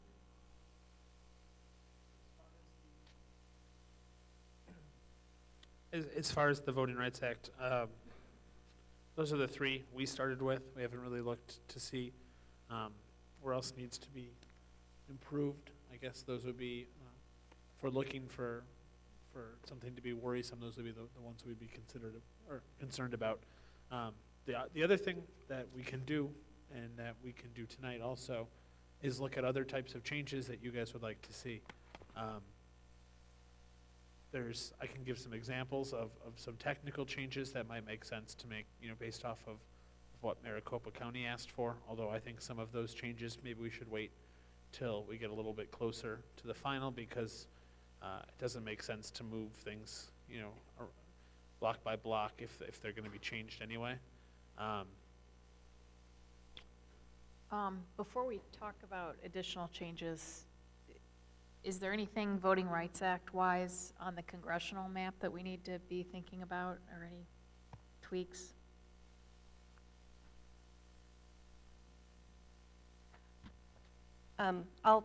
We did get a letter from the Hispanic Coalition for Good Government today that is very similar to their public testimony, and so I can give that copy of that letter to the commission, and then I'll hunt to Bruce to make his additional comments. Thank you. And Madam Chair, I think that one of the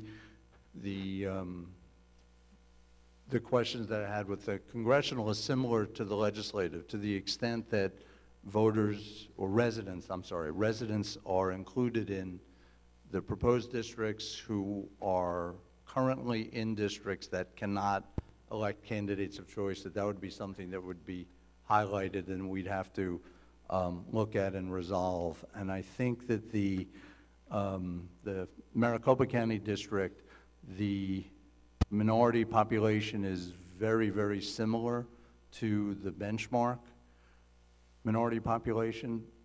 Typically,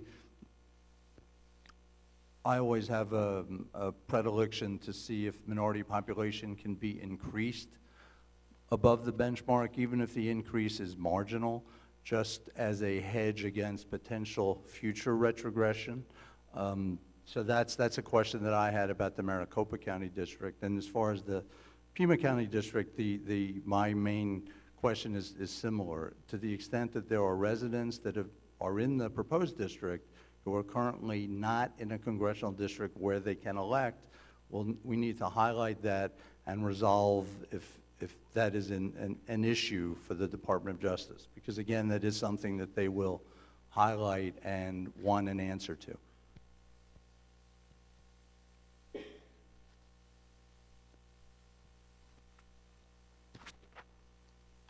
Madam Chair, on Mr. Adelson's point, I guess my question would be, how are we going to answer those questions?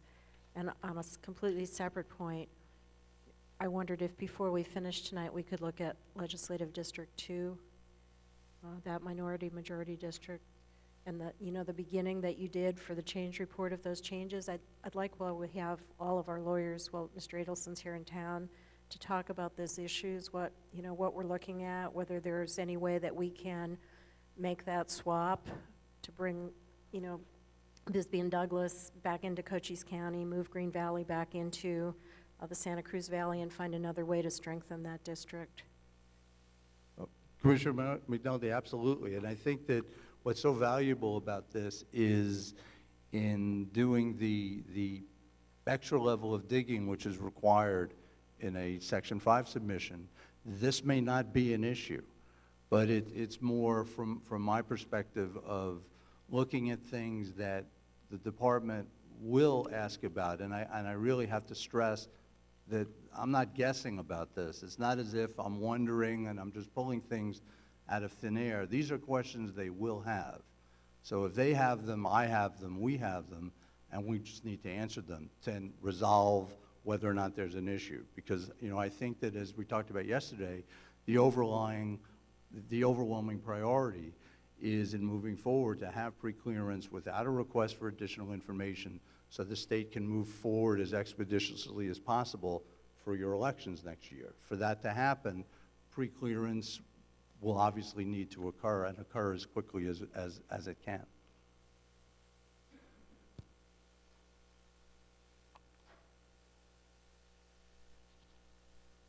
All right. So I have that change loaded up like the other ones.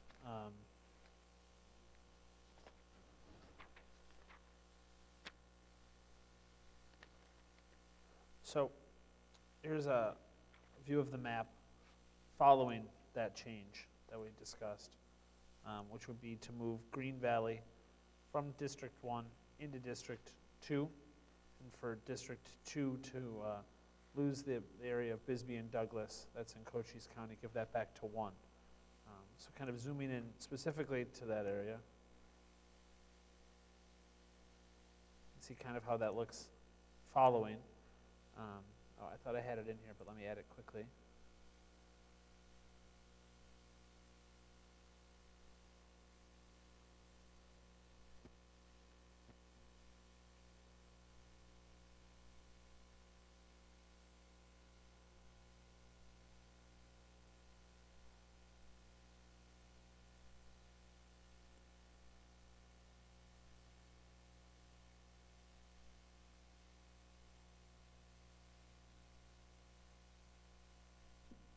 So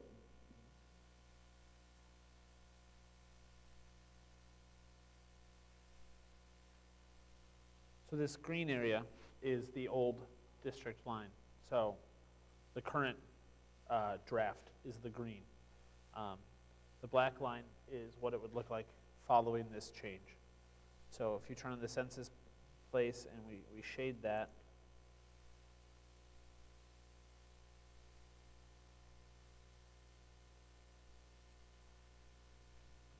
you can see that this area right here is the municipality of Green Valley.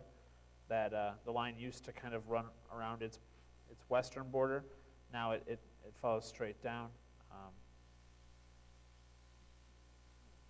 The I-19 corridor that we heard a lot about, keeping those areas together, is preserved. Additionally, this kind of arm from Santa Cruz, grabbing Bisbee and Douglas, is removed. So this does have definite effects on District 2's minority population. We can kind of go through what this map looks like now. I have the kind of what it used to look like, so maybe that's a helpful way to start. So previously, District 2 was underpopulated by 204 people. It had a total Hispanic population of 66.4 and a total non-Hispanic white population of 26.8. Under this current duration, District 2 is now underpopulated by 8,699 people. It has to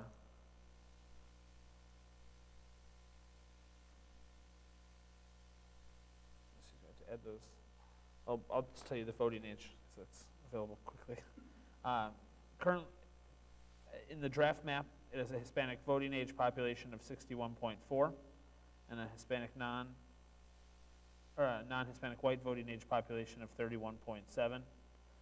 With this change, that goes to a Hispanic population of 52.79, so a drop of almost 9 points, or 8.5 points. The non-Hispanic white population goes up to 40.49. So looking back here, you should be able to see those same numbers. So District 2 went from 31.7 to 40.49 white, from 61.42 to 52.79 voting age Hispanic. We don't have the mine inspector loaded up here, but I think Ken could probably look up the mine inspector race for the old District 2.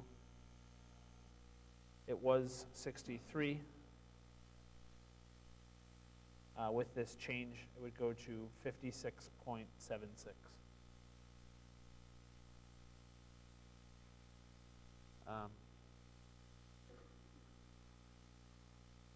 With that, I'll turn it over to Bruce and the legal team. Help. What's the benchmark that we're? Well, without looking at your current district, let's just look, this is a good, I think, example of comparing what your proposed plan, and the reason that I refer to your draft as a proposed plan, because that's how Justice will refer to it, so please forgive my terminology. Your current draft, your proposed plan, and comparing it to the suggestion that's just been made. The drop in the minority percentages clearly is a significant one. That doesn't necessarily mean that it's retrogressive. In order to determine whether it's retrogressive or not, we need to look at additional elections in the reconfigured suggestion that has been made. It is conceivable that the reduction may not be retrogressive, and minority voters will be able to elect at an acceptable level in this district. It's impossible to know just based on numbers, and that's why I think it's important to remember the admonition of the U.S. District Court in the District of Columbia when the court ruled that Texas had used an improper method in its preclearance application by relying on numbers. It is possible that that reduction may not be retrogressive, maybe it is. But until there's additional election analysis that we can look at to determine what the result would be, it's just surmising.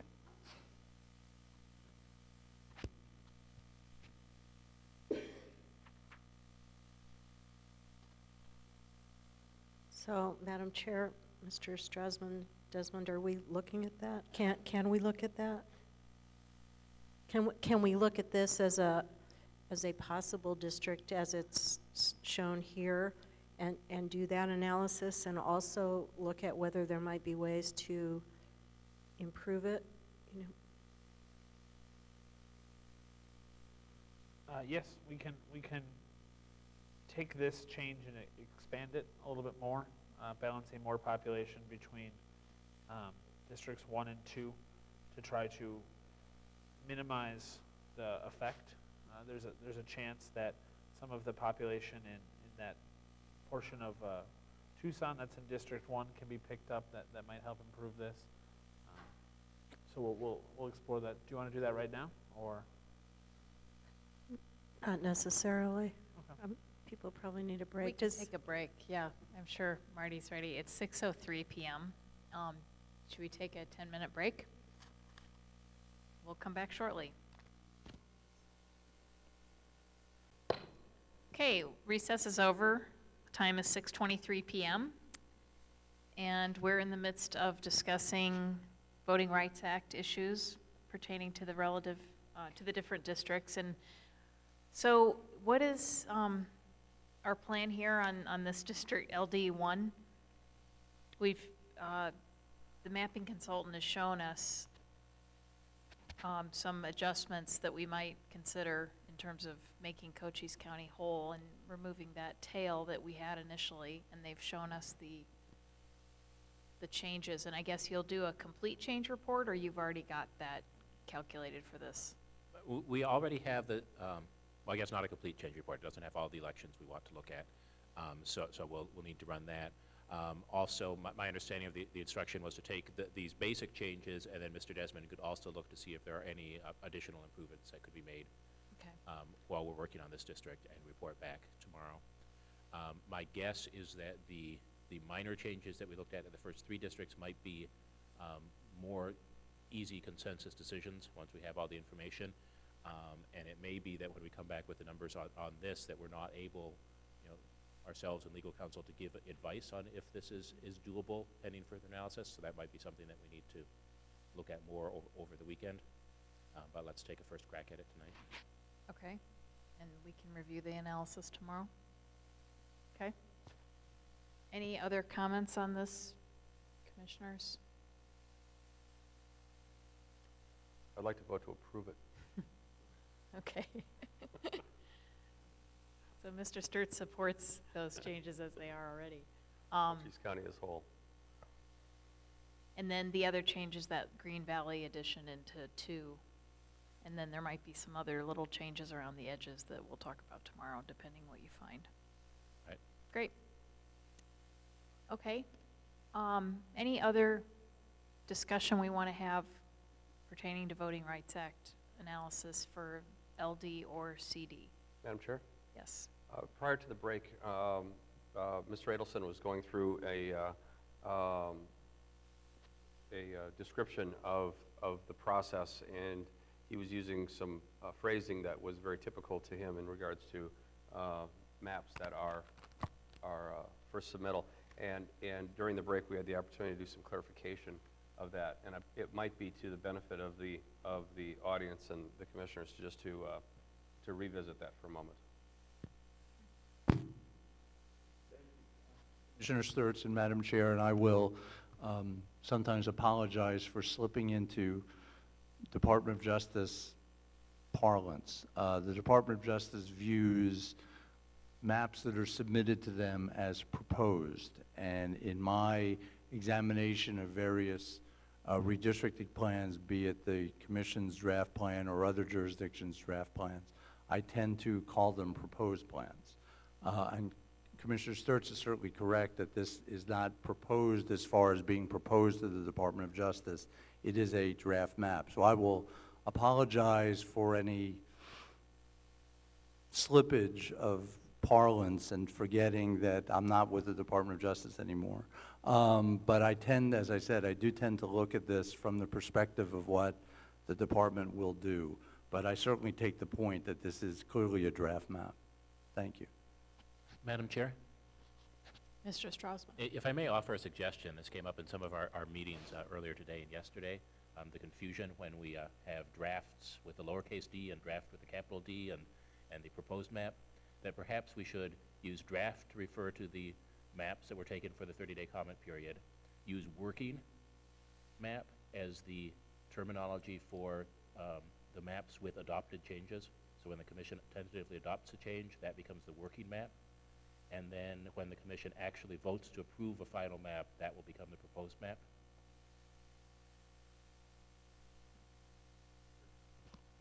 Just to avoid lots of confusion. I understand that, though, so that means something, I think, to me. How does everyone feel? Do you like that? Okay. Good? Everyone's nodding? That sounds good. So draft maps will refer to the approved drafts that were out for 30-day comment period. Working map will be the map that, as we make adjustments, that we'll refer to that as the working map, and then the proposed map will be what goes to justice. Is that right? Okay. Sure. Sorry, Mr. Canfield.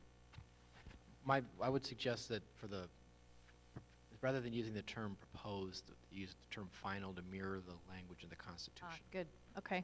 Final map is what will be the proposed map to justice. Okay. That all sounds good. All right. Any other discussion we want to have on voting rights analysis? We received this letter that maybe this is for congressional district only, it looks like, from the Hispanic Coalition for Good Government today. And it looks like just some precinct level type adjustments, but I'm wondering if the mapping consultant, if we could all agree that they could at least look at this letter and see what those changes would do.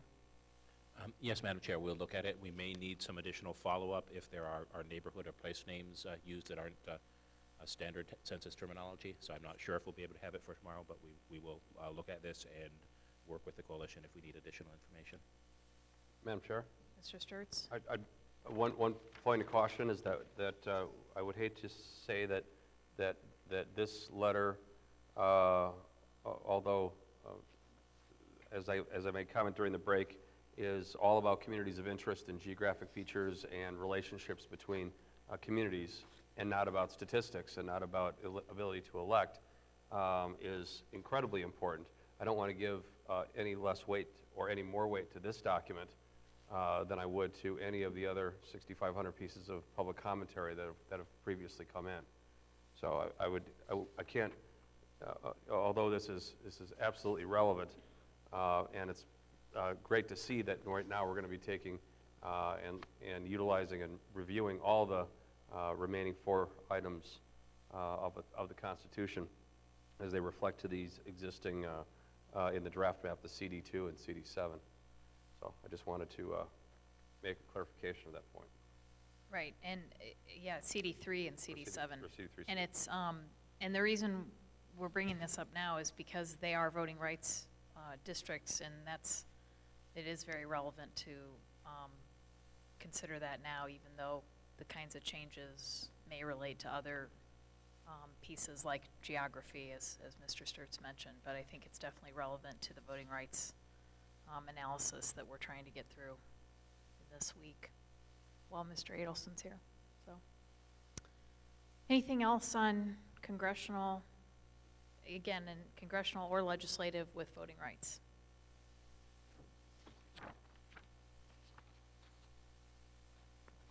Okay.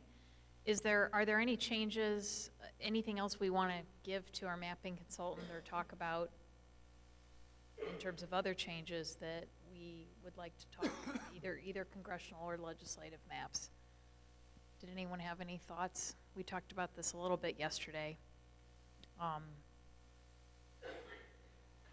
Madam And there Chair? may be things that we all have consensus on that we could actually Madam let Chair? them look at. I think that because of our conversation yesterday and it now being pursued in LD1, LD2, as far as analysis is concerned, it will be,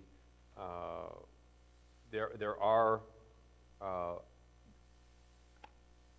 as we are developing and reviewing the voters' rights districts, we'll also have adjustments to others. As you can see that by keeping Cochise County whole and keeping the I-19 corridor intact, it has made an impact to both LD1 and LD2.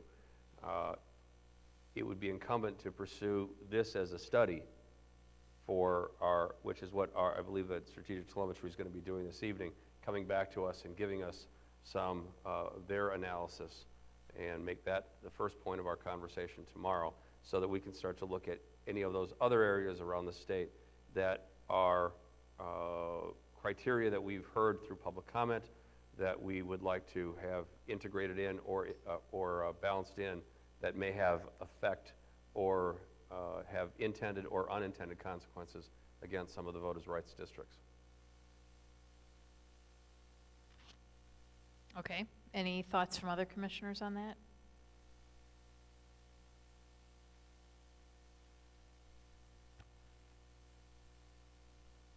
Okay, do we want to then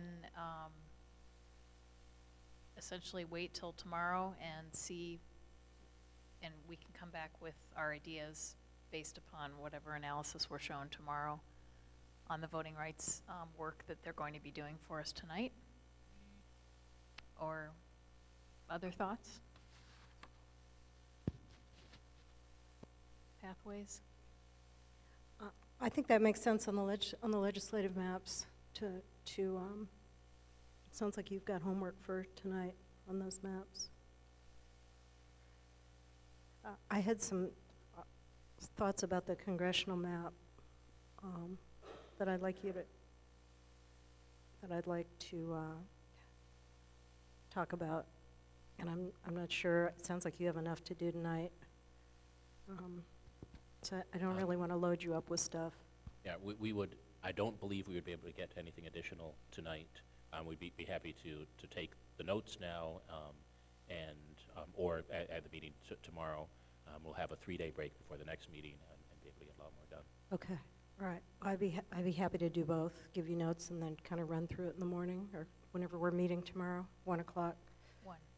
Madam Chair, Mr. Herrera? I'd like for Commissioner McNulty to propose those changes tonight, and if Ken and his team they're not able to get to the changes tonight, that's fine, as long as we discuss it tonight and then have them as homework for the next couple of days. That's probably a good idea, and see if it's Yeah, if it's in concept something that folks want to think about. So this is the congressional? This is on the congressional,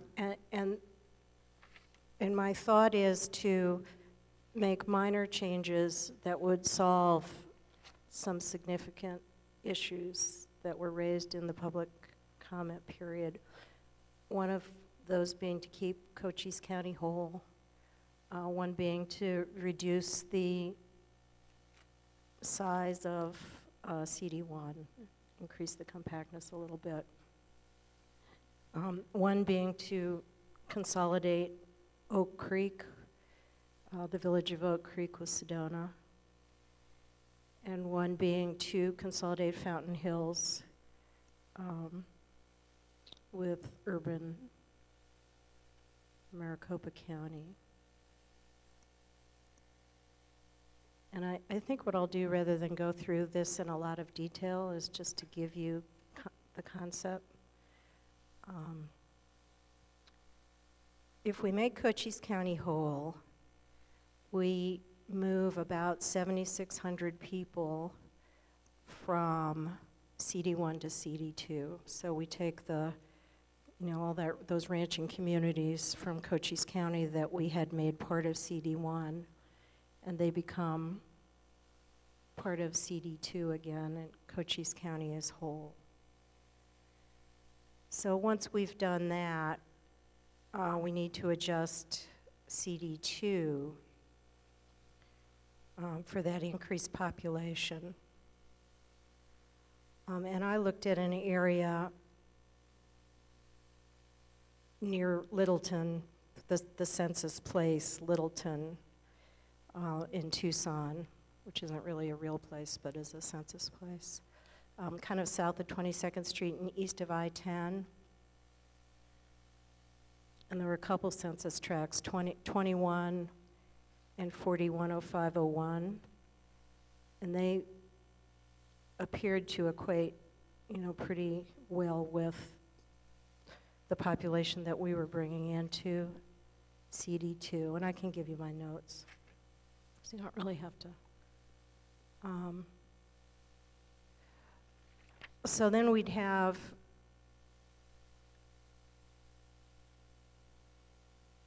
CD3, so those people, 7,600 or so people, are going to come into CD3, and CD3 is going to be overpopulated, and we're just going to leave that there for a while. And then we're going to go up to Oak Creek, the village of Oak Creek, and we're going to kind of fix the underpopulation in CD1 by pulling in the folks from Oak Creek with Sedona, that community, putting them together. And that's about 6,000 people. And then, you know, we had quite a bit of comment that it wasn't just Oak Creek, it was some of that unincorporated area around there. So we would make up the rest of the population, underpopulation in CD1 from that, the unincorporated areas around Oak Creek. So then I think we have too many people in CD3 and too few people in CD4. So then we're going to go to Fountain Hills. And we're going to move Fountain Hills from CD4 into CD6, where Scottsdale is, where Fort McDowell is. And it looked like the census, I'll give you a list of census tracts that I thought made sense, but so that's about 27,500 people. So now we've got about 7,000 too many people in 3, way too few people in 4, about 35,000 too few in 4, and about 27,000 too many in 6. So then we address the underpopulation in CD4 by moving New River and Anthem from 4 to 6. And there's also a little, just north of Anthem, there's a little piece of Phoenix between I-10. Excuse me, Commissioner, could you back up a sentence? I know you'll be showing us your... Yes, yeah. Back up a sentence. So we address the underpopulation in CD4 by moving New River and Anthem. So what we're essentially doing is swapping Fountain Hills for New River and Anthem. We're putting Fountain Hills in 6, and we're putting New River and Anthem in 4. And at the same time, there's a little area just north of Anthem where there was a split of Phoenix, and we could take that split out by moving that part of Phoenix that's between the I-17 and New River into CD8 from CD4. So that reduces the number of splits in that area.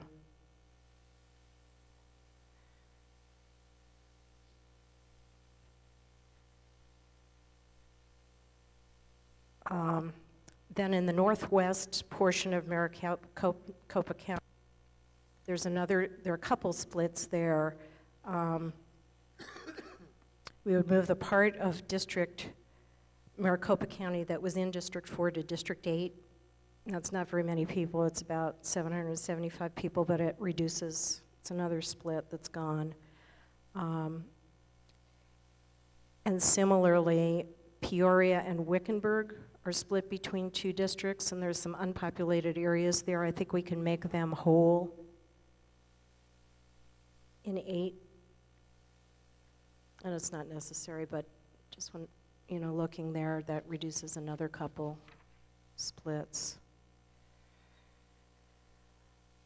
So then, going back to Maricopa County, the area east of I-17, if we move Census Tract 6113 from 8 into 6, and there are a couple other census tracts there, that brings us, and I'll give you those numbers, that brings District 6 almost into balance, not quite, but I figured you guys can figure that out.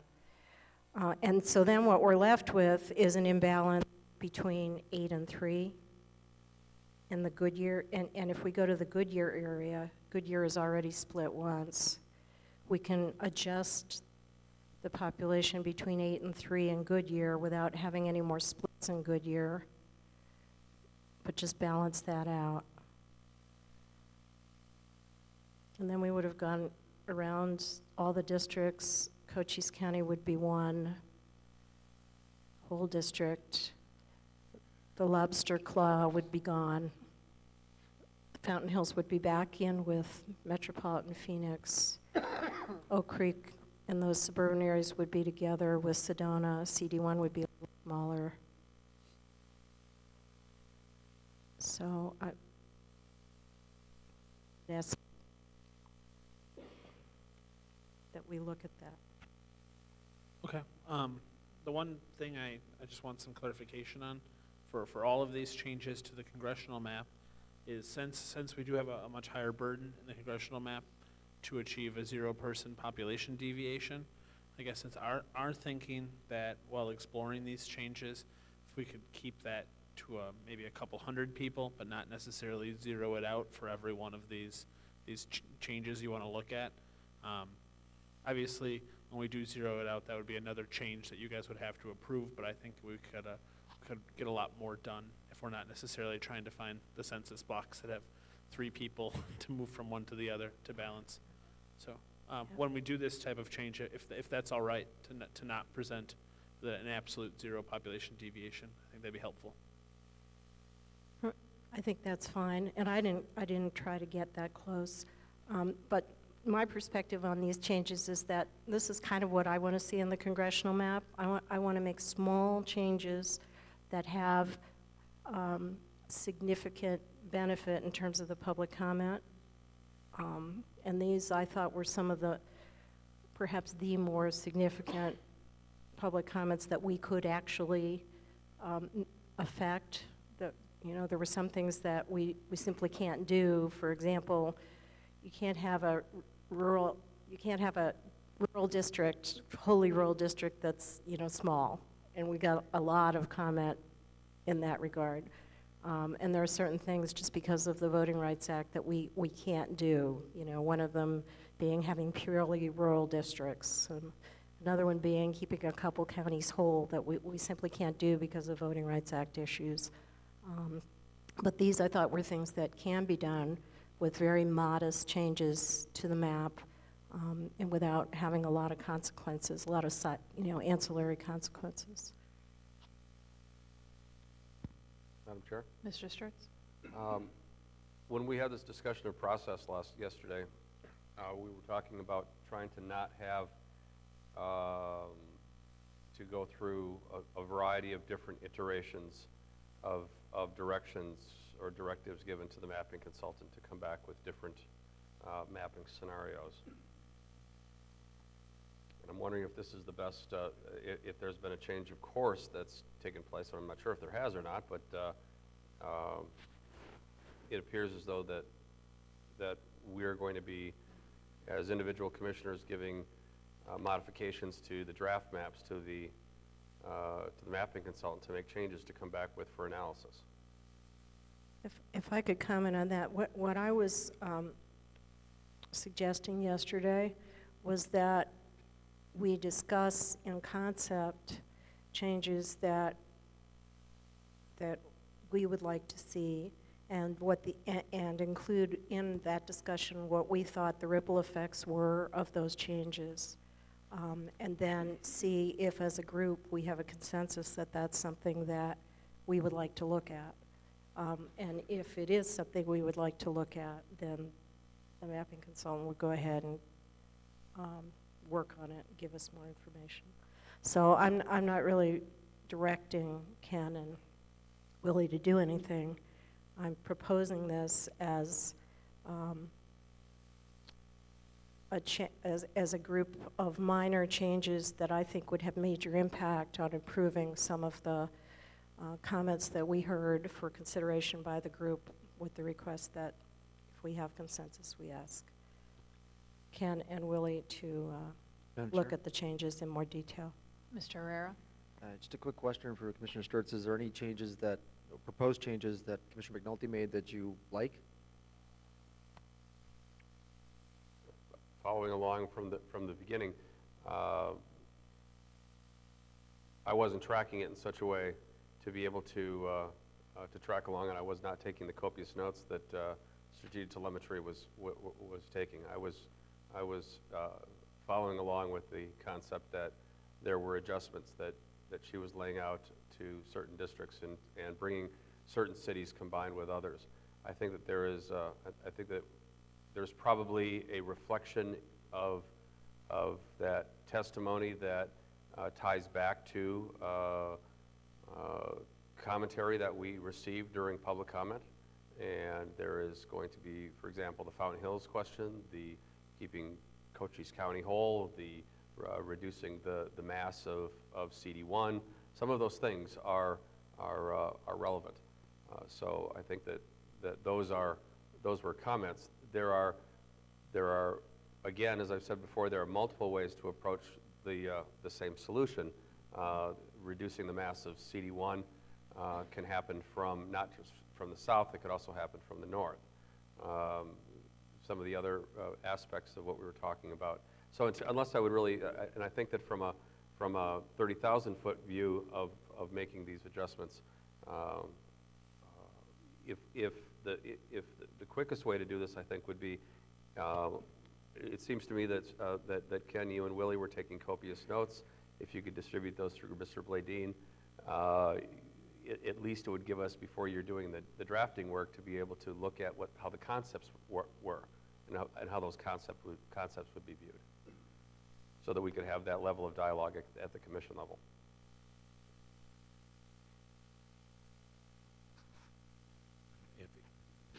If no one has any objection, we'd be happy to do that. A couple further comments on the general process, although I would encourage the commission to look at and adopt or reject changes one at a time.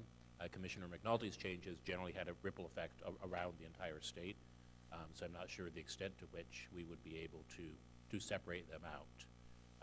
As we've discussed, we'll be able to show the impact on all the criteria on all of the districts, so the commissioners will be able to make an informed decision based on that. I would, in terms of process, getting back to what I had mentioned about the term, the working map, I would encourage the commission, if at all possible, to avoid bifurcating onto separate paths. Commissioner Sturts mentioned, making CD1 smaller, working from the north versus from the south. If that's a decision that the commission can make and then move on, that is going to make this a much more manageable task than if we were to do two versions of that and then be amending both of those versions and then bifurcate those, and we're working on 8 versions. I think that was probably a useful process doing the what-if maps to some extent, but now that we're closer to the finish, if we can be making decisions one change at a time and adopting or rejecting them. I would like to stress that a commissioner may very well quite validly change their mind later on in the process. We might adopt a change, and then 5 changes down the road, we see that in order to achieve some goal relevant to the constitutional criteria, we need to roll back one of the earlier changes. And the commission certainly could just do that as a vote, knowing that none of this happens in a vacuum. Sure. Madam Chair? Mr. Herrera? There's a couple changes that Commissioner Sturts had mentioned. The the keeping Cochise County whole, reducing the size of CD1, and also adding Fountain Hills to the Scottsdale district. I think it's district number 6. Now, those are 3 areas that I'm not necessarily in agreement with, but I am willing to at least look at those changes that Commissioner McNulty proposed. Now, again, not necessarily agreeing to those changes, but at least agreeing to see what they look like and to see what impact they have on the changes. I think she had made changes to, I think, all the districts, except 9 and 5, 7, and 9. 5, 7, and 9. And you adjusted accordingly. When you took out, you added to another one and then went around in a counterclockwise. Pretty much. In terms of concept, the concept is it would make Cochise County whole, move Fountain Hills back into urban Maricopa County, resolve the Oak Creek Sedona issue, and make very minimal changes in order to accomplish the other changes in order to accomplish those things. It would also reduce a few splits in the Maricopa County. Sure, and again, these are, I don't agree to all the changes in just the concept, but I'd like to see what the map would look like with those changes made. So I would suggest that we consider either voting on those changes and see what they look like. Because I agree that, as I mentioned before, what I don't want to see is each commissioner making their own recommendations and going back to the what-if scenario. I think that would be not a good use of our time. Considering we are crunched for time, that would not be a good use of our time. So I would recommend that we vote on those changes. However minor they are, we should, as a commission, vote for them, on them. By that you mean just to have a consensus that we see what they look like, not that we actually vote on them yet. Madam Chair? Mr. Sturts? Because we've got the, I want to also be able to afford our 5th commissioner, Commissioner Freeman, who is out because he's celebrating the joy of the birth of his son. That was my suggestion about if we would be able to take this narrative that was just laid out, email it out so that we could be able to get some feedback. I'm not disagreeing with Commissioner Herrera, and please make a note of that. That we are that going down the path of about picking some places where we can actually give solid direction to the strategic telemetry together is a wise and prudent move to make for us to get closer to completion of this. My other question, and we may have just sort of glazed over this in regards to the voters' rights districts. Is there any contemplation of modifications to either of those two as they currently exist? On the congressional? On the congressional side? Well, we just received this input on some precinct level information relating to 3 and 7, so there may be some other tweaks that also are out there in the public comment that we need to consider. Yeah, but right now, from Mr. Adelson and legal counsel and consultants, are 3 and 7 solid?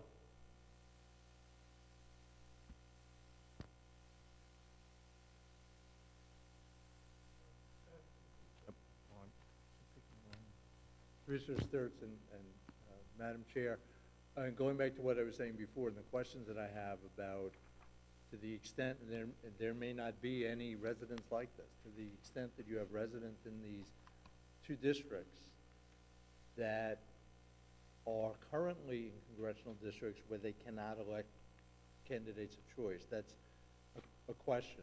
As I said, there may not be any residents, but that's something I'd like to know. And also, I have a question about, with the Maricopa County Area District, that the minority percentages are virtually the same as in the benchmark. So as I had said earlier, my predilection is always to see if the minority population can increase to guard against potential issues down the road. Now, that doesn't mean the minority population needs to increase 5%, 10%. The increase could just be a marginal one, and I look at that as a safeguard in case there's something out there that we're not familiar with, or in case that the department has an issue about retrogression by effect. So those are my main questions about the two majority-minority districts. Madam Chair? Mr. Herrera? I respectfully disagree with Mr. Adelson about 7. I think 7 has proven, since it was created, that it can elect a candidate of their choice, and it's been pastor ever since that district was created, if I'm correct. And the non-Hispanic population in that district is a crossover population. So what I don't want to do is add more Hispanics to that already high HVAP. And then again, in 10 years from now, then we'll be increasing it some more to the point that it'll be at 60-some%. And that I don't want to do. I don't think that's necessary. I think we have enough evidence to show that that district, that way it is, will pass DOJ because of, I mean, again, I'm just saying that we've had one representative for that district since it was created, and it happens to be of a choice that the minority voters want. Commissioner Herrera and Madam Chair, I agree with the concept of not adding minority voters gratuitously. It's certainly not packing them, which is arguably a violation, as we've discussed, in Section 2 of the Voting Rights Act and potentially the U.S. Constitution. Excuse me. I think that my question is that one of the things that I always look at is if a long-serving candidate of choice doesn't run for election anymore, does the district's performance remain the same? Does the fact that there is a new candidate on the ballot, does that change the minority community's ability to elect? So, you know, again, as I had said earlier, I'm not suggesting that this is a problem, in that this is a legal problem that the Department of Justice will flag and say, no. This is just a question in an abundance of caution, and looking at the issues and having questions about them. The answer could very well be, we don't need to do that. And if analysis proves that out, certainly I concur with you. I'm a very strong advocate of not packing and not violating federal law to the extent that packing occurs. Mr. Adelson, thank you for the explanation. I don't disagree with what you just said. I think having an analysis and seeing if it is necessary, I think I am in favor of that. But let me go back to the direction that Commissioner McNulty, or the information that she had provided to Ken Strasma and his team, that I think that's something we should move forward with. I understand that Commissioner Freeman isn't here. I wish it was me that had the third child, and being his shoes is fourth. I am sorry. That would be my third. But it's not. But we do need to move forward. We can provide Commissioner Freeman with as much information as possible, because he can still comment even though he's not here physically at these meetings. I suspect that he's probably watching right now, knowing who he is. He probably is watching. And I would like to move forward with the recommended changes that were proposed by Commissioner McNulty. And again, these are just changes. They're not being adopted. And then have Strategic Telemetry work out all that information with all the reports and provide them to all of us as soon as possible. Madam Chair? Mr. Sturts? This is going to take us down the path of us going ahead and me creating a whole list of my own set for submittal. I'd like to take a deep breath on this. Let's pull our socks up on this. Let's get our chance to take a look at what she just, you're talking about giving an approval for going ahead and redrawing maps right now, and I think that's really ill-advised. And because my view of this is that I'll prepare all the changes to every single district that I want to make and resubmit them, and we're going to start this process spinning in a direction that's not going to be healthy for the commission. Madam Chair, I didn't say for us to adopt these changes. I said these are changes that I think even, I think I've heard Commissioner Sturts mention a couple of these changes that, the reason I asked him if he approves of any of the changes that Commissioner McNulty made, although he didn't take any notes, he was listening attentively, because he mentioned 3 things that Commissioner McNulty mentioned, and that's keeping Cochise County whole. Commissioner Sturts has mentioned that numerous times. Placing Fountain Hills, removing Fountain Hills outside, away from District 4. Commissioner Sturts has mentioned that numerous times. And also reducing the size of District Number 1. He's mentioned that numerous times. So those are 3 changes out of the, I think, possibly 7. And those are probably 3 probably the biggest changes are those 3 that Commissioner McNulty is proposing, that Commissioner Freeman, and actually Freeman and Sturts have mentioned that they want to see in the final map, or at least moving forward.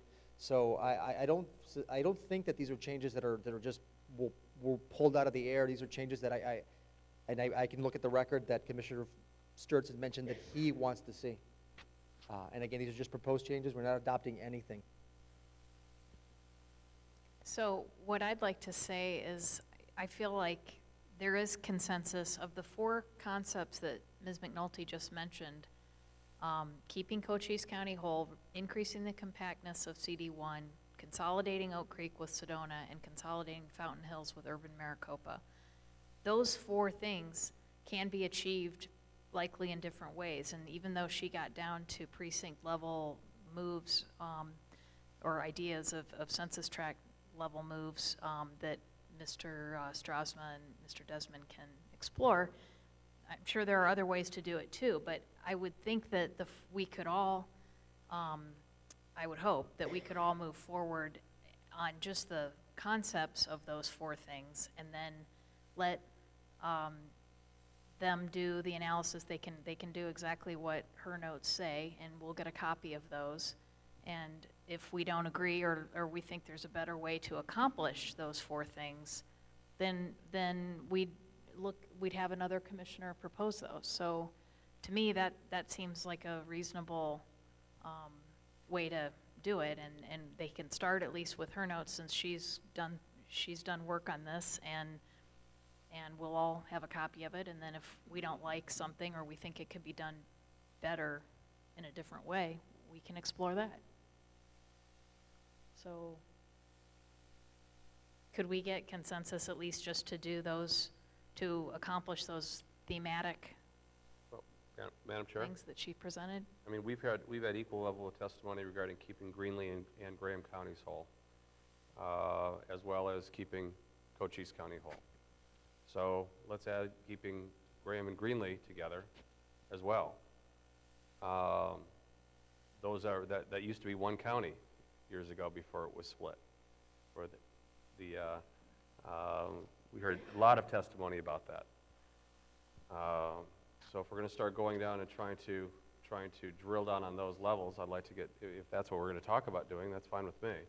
Madam Chair? I'm okay with keeping Greenlee, Graham, Cochise whole, connecting Fountain Hills in with urban, taking Apache, the Gold Canyon Apache Junction link out of this connection with the upper northwest corner of the state.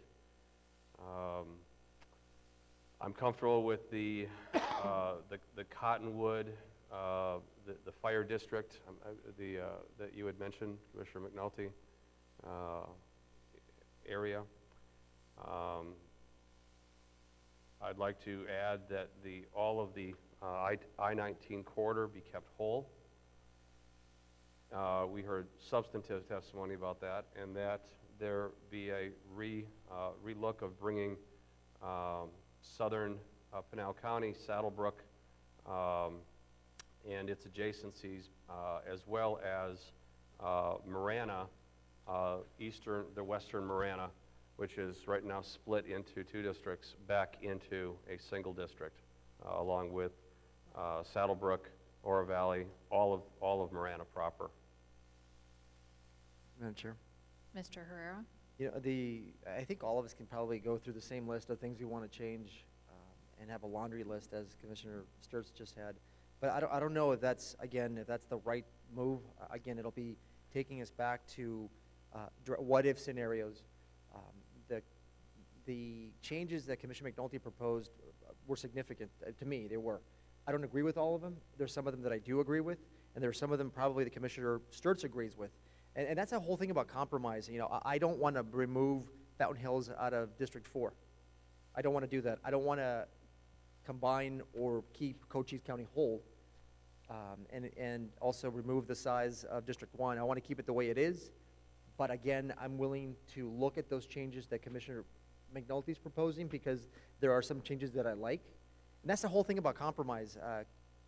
That I think Commissioner Sturts would agree with, that there's some things that are going to be proposed that you don't like, but there's some things that are proposed that you do like, and you have to say, okay, is this worth it? Can I I'm not going to get everything, but I'm going to get some of the major changes that have been requested by Sturts, Freeman, and some of the Republican testimony. Or say, you know what, no, I'm not going to do that. I'm going to do my map and not accept any of the changes that the Democrats are proposing. So, I mean, there's really two choices here. One of them is compromise, and I think that's what we're trying to do. Madam Chair, Mr. Sturts? that's about as far mischaracterization of that I could possibly imagine. You've used that word compromise over and over again, and that's just not been the case. So let's go back to this again. Commissioner McNulty outlined some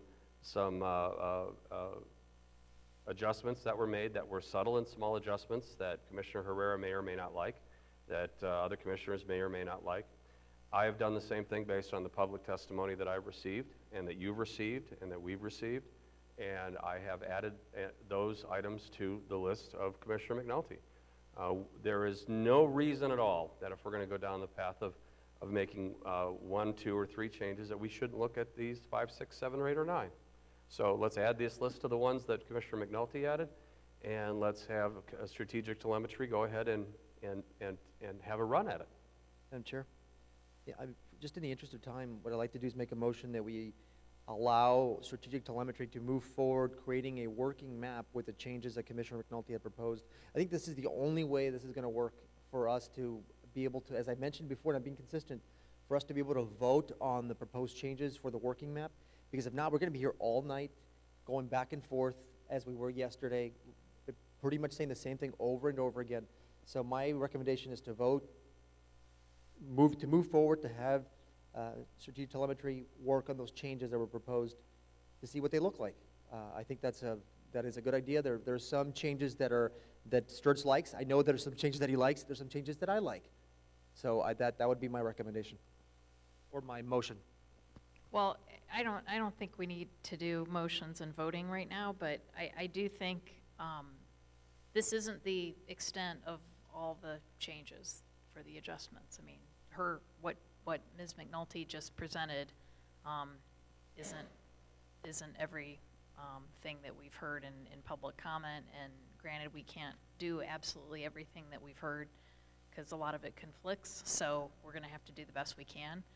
But I think that all 4 of those things are all things that we all agree on, that we would like to see happen. And then, so my suggestion would be, and Mr. Strasma, I don't think they can do this tonight anyway. They've already told us that.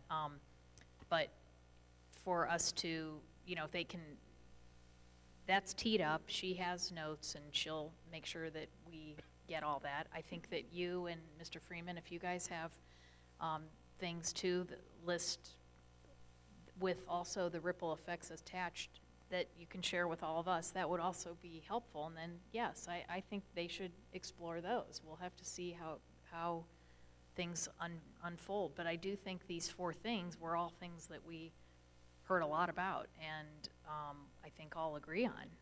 Keeping Cochise County whole, increasing the compactness of CD1, consolidating Oak Creek with Sedona, and then consolidating Fountain Hills with urban Maricopa. Granted, there are other areas too in the map that we heard a lot about too, and we'll have to consider those. But I think that's a good start, at least, and that she could share the information with all of us, and they can do the analysis and tell us what that means from at least their initial stab at her suggested ways of doing it. And then if others have other ways that they think would be better of doing it, we'll have to talk about those. Madam Chair? Mr. Herrera? Just want to correct the record again that I don't agree with all those changes. Right, okay. I don't, and I mentioned which ones I don't agree with, but I'm willing to see what they look like once we make those changes. But again, I don't necessarily agree with them. Okay, that's a good point. Yeah, it's more, we agree that it's worth looking at them and get the analysis done so we can see what impacts those adjustments would do, and if we think they're workable. 2 things, Madam Chair. There is a motion on the floor. Okay, but it hasn't been seconded, so it's Correct. It can die, but it can also live depending on what others do. But Madam Chair? Mr. Herrera? Eventually, we're going to have to vote on these things. So you can put off voting. That's fine. I mean, you're not going to hurt my feelings by not voting for this motion. but eventually you're going to have to vote. There's going to be changes that are going to be proposed by Commissioner Sturts today. We'll probably not agree with based on the things he just mentioned. And again, those are changes that I would probably not agree with if those are the changes he's proposing. And we'll propose to strategic telemetry. I would not be in favor of that.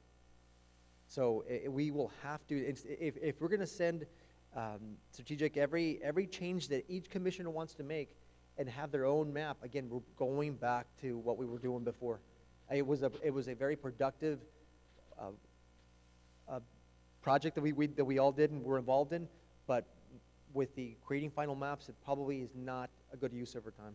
So, Madam Chair, Mr. Sturts? just for clarification, according to Mr. Herrera, the list that Commissioner McNulty forwards on is just fine, but a list of somebody else is not. I want to just get this clear that I'm going to suggest this again, that since they can't work on this tonight anyway, that they send out a list of Commissioner McNulty's laundry list. Now we can come back and say yes, because she has ratcheted it down to precinct and to relevance so that we can look at it tonight. And then we can have some commentary on it tomorrow, rather than just picking and choosing bits and pieces that we may or may not agree to determine what the ramifications are.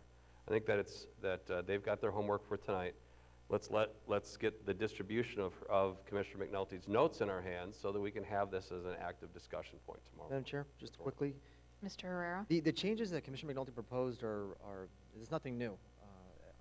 Again, she put a lot of effort into it, a lot of thought into it, and I'm sure she probably stayed up late last night while I was sleeping. And your comments that you made weren't as thought out as Commissioner McNulty. She came prepared.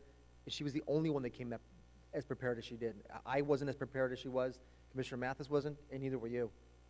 So that's one of the reasons why I am okay with moving forward with it, because she went step by step, each district that she's removing, adding, what the impact will be. That's why I'm okay with moving forward, not because she recommended them, but because of the time and effort she put into them and explaining some of the impact and how to correct the impact. Madam Chair, if you'd like, for Commissioner Herrera's sake, I can take you block by block through census track of every single adjustment that I would like to have integrated in. And this is going to probably take the better part of a couple of hours, because it is very intense and very complex. Because I have done the homework, and I have done a complete analysis of this, of the areas that all reflect the data that I've received from the 6,500 pages of comment and public testimony. So we can go down that path, because I have done that homework, and I am prepared to do so. And I've got it right down to the census block, the census block group, and the census track. So where would you like me to begin, or would we be better served to take another path? Madam Chair, just quickly, I can do the same thing. I will come back tomorrow and give you block by block census track, and it'll take me the good part of the day. And if you want to do that, I'm happy to do that tomorrow. If Commissioner Sturts wants to do that tonight, which again, I don't think it'd be good use of our time, and it wouldn't be good use of our time if I did the same thing, spending 4 or 5 hours on the changes that I want to make. But if that's the path Commissioner Sturts wants to go, I'm happy to do that. Well, Madam Chair, Commissioner Herrera, you're just giving all kinds of accolades to all of Commissioner McNulty's hard work, staying up last night while you were sleeping, making sure that all of hard work was complete. I've got an equal level of work that we'd like to have. If you'd like me to read it into the record, I can. I'm making a suggestion that I think is prudent and practical. And Madam Chair, I think that you can bring this dialogue to a close by making a recommendation that the legislative maps get tweaked. We reconvene at 1 o'clock tomorrow morning, and that a distribution of Commissioner McNulty's notes be made so that we can review them, as that they were the first ones that went out. Madam Chair, the process that we discussed yesterday was the process that I just went through. I provided 4, 5 major goals. I walked through the ripple effects of the goals, and I have it all described. And I think that, it gave us the opportunity to talk about it in concept, so we know whether these are things that on balance we would like to consider or not like to consider. And I would request that Mr. Sturts do the same thing tomorrow with his proposed changes, lay them out, give us the highlights and concept of what they are, tell us what the ripple effects will be and how he would propose to address those. We can discuss them in concept, and if the concepts are things that we would want to consider in more detail, then, I mean, to me, that process makes sense, because we do need to move forward. We need to keep our mappers busy. We need to talk as a group about what we want to do. And so I think it is a little bit apples and oranges. So I would ask that, you know, that's what you do, that you take the thoughts that you have and you put them together and show us what the impacts are going to be, and then we can talk about them in the same way we did about these. But I would hope we can get this in the queue for the mappers to begin working on. And Madam Chair, my only comment would be that if we could get that list, as I did not take copious notes as you were going through them, and Sure, I'll run through it one more time. Making Cochise County whole. one moment, please.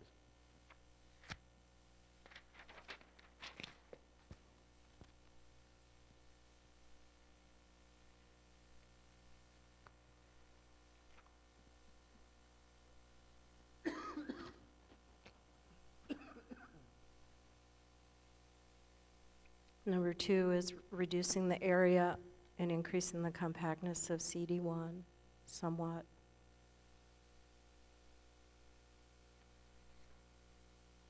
Number 3 is the area, increasing compactness. It's, you know, it's every little bit counts. Consolidating the village of Oak Creek with Sedona and some of the surrounding unincorporated areas. Patience, please.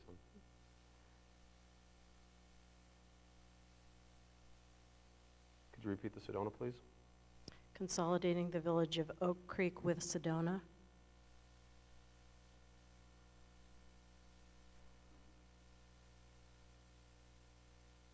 Number 4.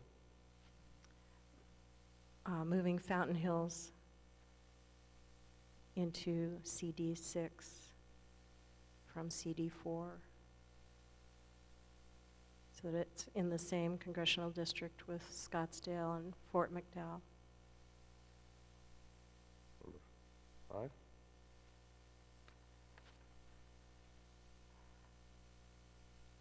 And then the 5th was just some ancillary side effects, were to make some census places whole, to reduce some splits in northwestern Maricopa County.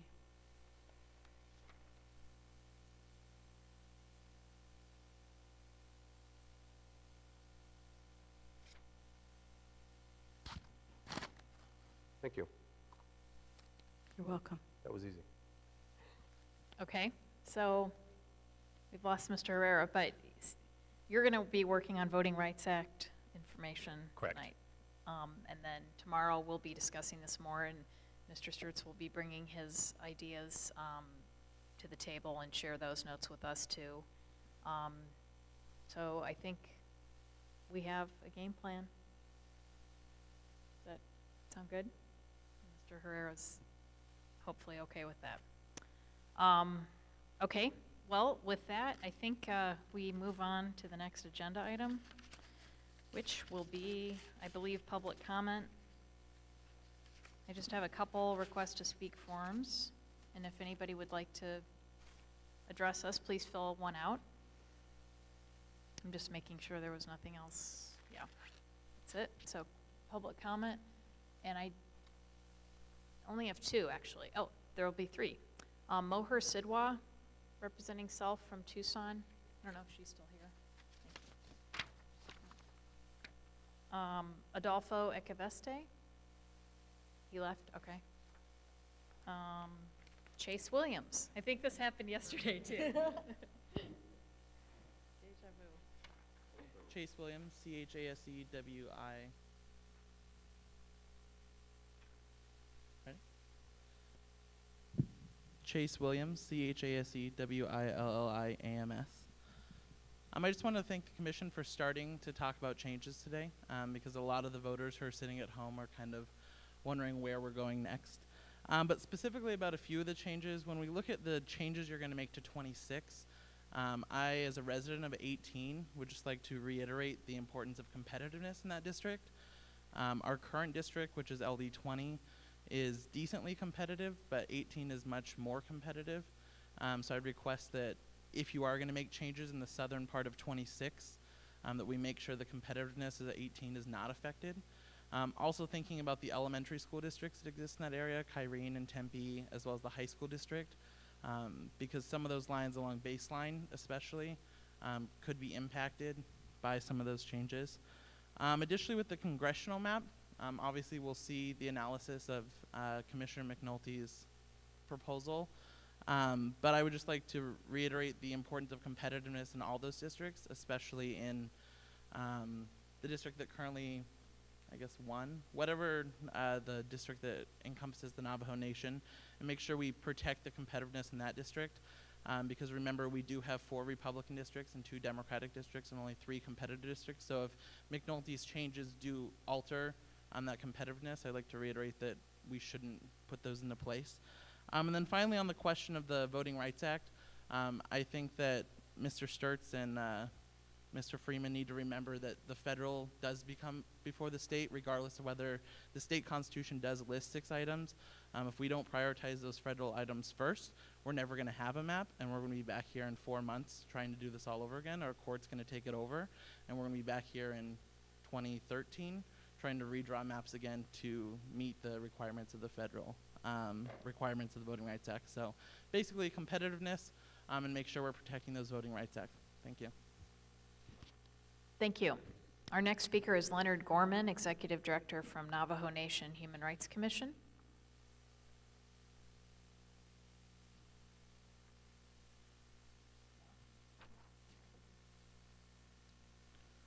Good evening. Since this is the first time I'm back from a long break in November, congratulations to having you start up again. And also congratulations to Commissioner Freeman, another addition to what's southern part of the state of Arizona. Just in the area of the Voting Rights Act and also the community of interest concerns. It's a delight from the Navajo Nation Human Rights Commission's perspective that you've engaged a former employee of the U.S. Department of Justice to provide you guidance and to comply with the Voting Rights Act of the United States of America. And certainly support the comments that have been made by your consultant with the Navajo Nation's Legislative District 7 as draft.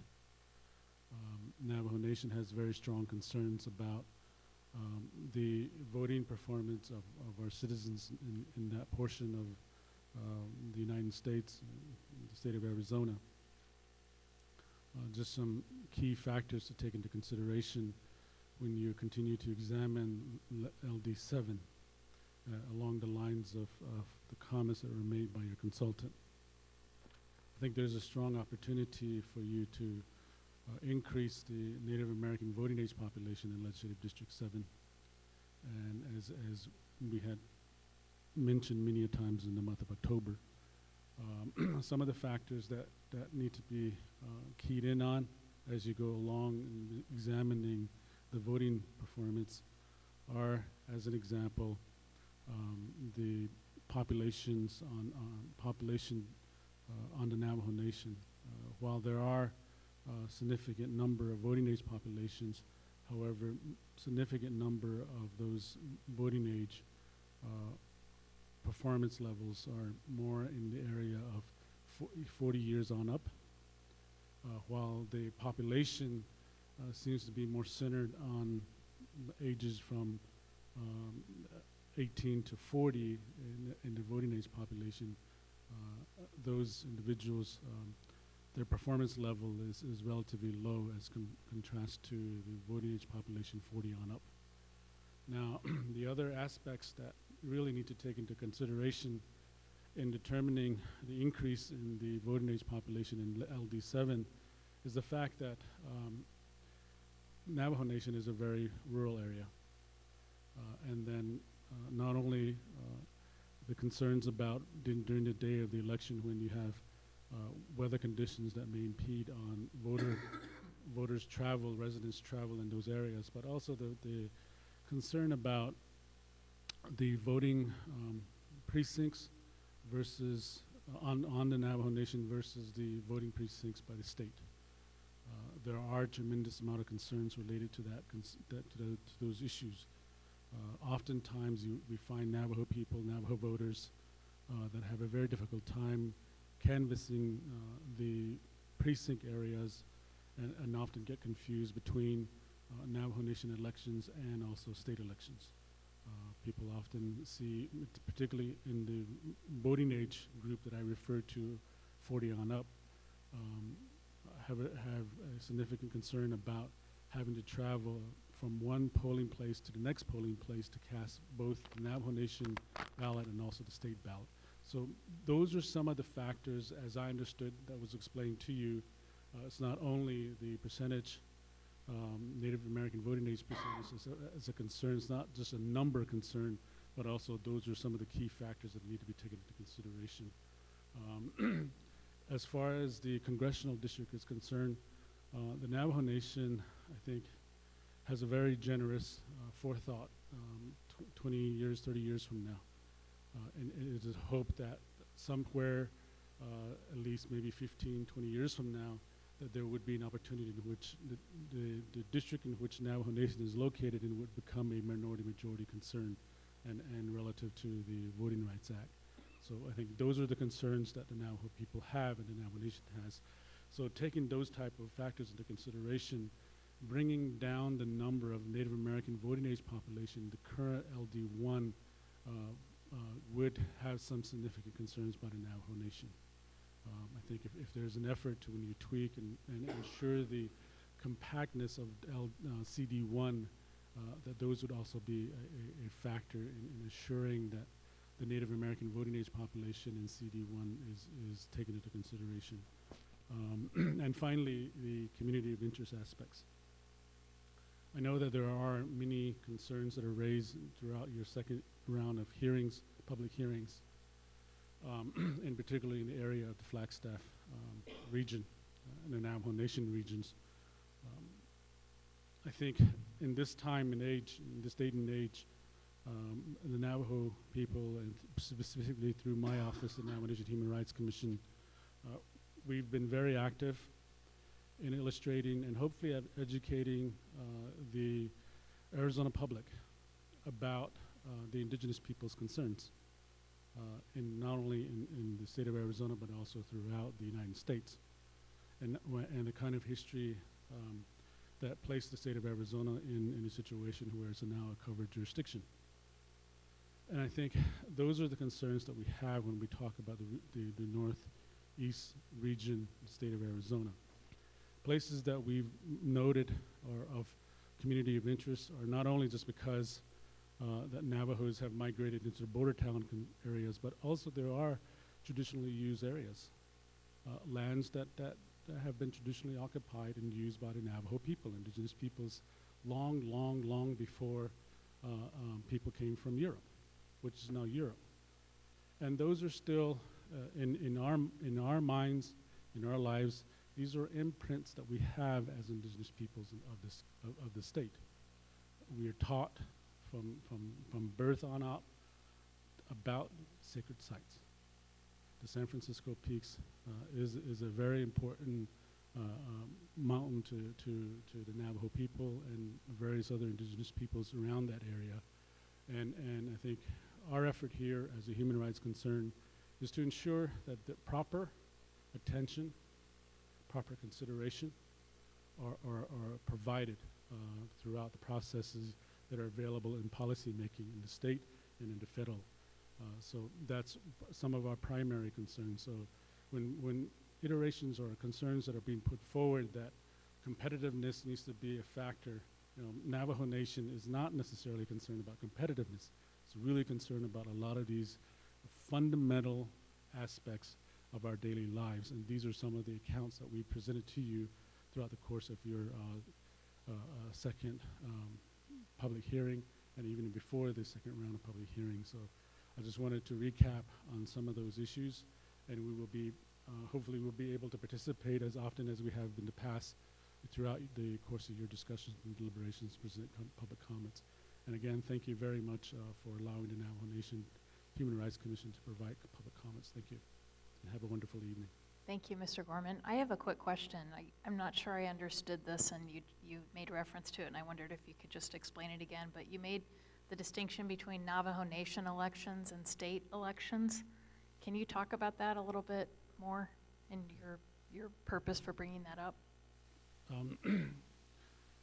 The Navajo Nation has its own election process, and the elections take place every 2 years. So, for example, the first cycle of election may be for the local elections at the chapter level. The chapter officers, they normally have about 4 or 5 positions at the chapter level, but they also add school board members as elected positions at the local level. So they alternate between those local elections and also the Navajo national elections, such as for the legislature of the Navajo Nation, plus the president, vice president positions. So let's say the first year, let's say 2010, we just had the presidential election along with the legislative election. Next year, we will have the local officials election. So along those time frames, also state elections occur. Okay. And oftentimes, those state elections, the location of the polling places are maybe within the same regional area. However, the precinct boundaries for Navajo elections are different from the state's precinct boundaries. There are many places in which they overlap. So a group of Navajos may be required to travel a distance away for a polling place for the Navajo election, but may be required to go cross to another precinct area to cast their ballots for the state election. So those are some of the confusing aspects that exist, simply because the state election does not respect wholly the Navajo Nation's precincts. Okay, thank you. I appreciate that. Any other comments, questions? All right, thank you. I think I have another couple more. Steve Muratore, publisher, Arizona Egalitarian.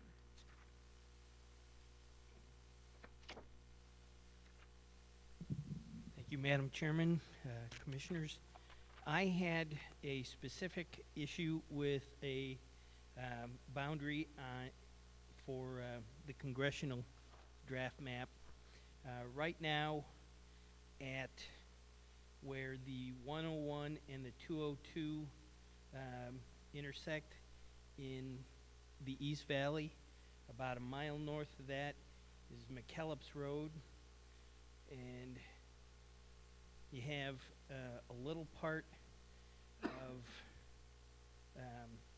it's about a block north, it extends about a block north of McKellips and about a quarter to a half a mile west of the 101. There's a little notch that has a couple of hundred people right now in CD6.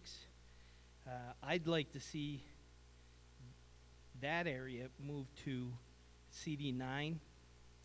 It would help to alleviate the current overpopulation in CD6 and would restore the franchise of voting for that area, which is not nearly as overwhelmingly Republican as the rest of CD6. So that's, I've mentioned that before in public testimony, but I wanted to make sure you guys thought about it now. Thanks. Thank you. Our next speaker is Janet Regner, consultant for Coconino County.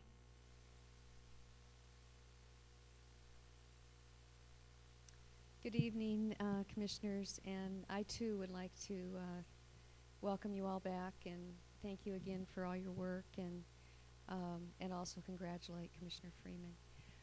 My name is Janet Regner, and I'm a consultant for Coconino County, and I simply wanted to reiterate from the second round of public hearings of what you heard in Flagstaff and as well as Cottonwood, that on behalf of the Coconino County Board of Supervisors, that you include the Schultz Fire and Flood area in the Flagstaff Legislative District, and that would be Fernwood and Timberline areas as well. And as has been stated several times in public testimony by the residents of that area, that is a very, very important planning district now. The recovery from that fire and flood is going to be multi-year, and so it's extremely important to the residents of that area that they be all in the same Flagstaff legislative district. So I just wanted to, I know that Mr. Sturts wasn't able to be there in Flagstaff and hear that directly, although you probably heard it online. So I just wanted to reiterate that. And thank you very much. Thank you. Is there anyone else who would like to address the commission? All right. Well, thank you, public, for sticking with us and providing your input tonight. That just leaves adjournment on the agenda, and the time is 7:38 p.m., so this meeting is adjourned. And we'll meet again tomorrow at 1 p.m. here. Thank you.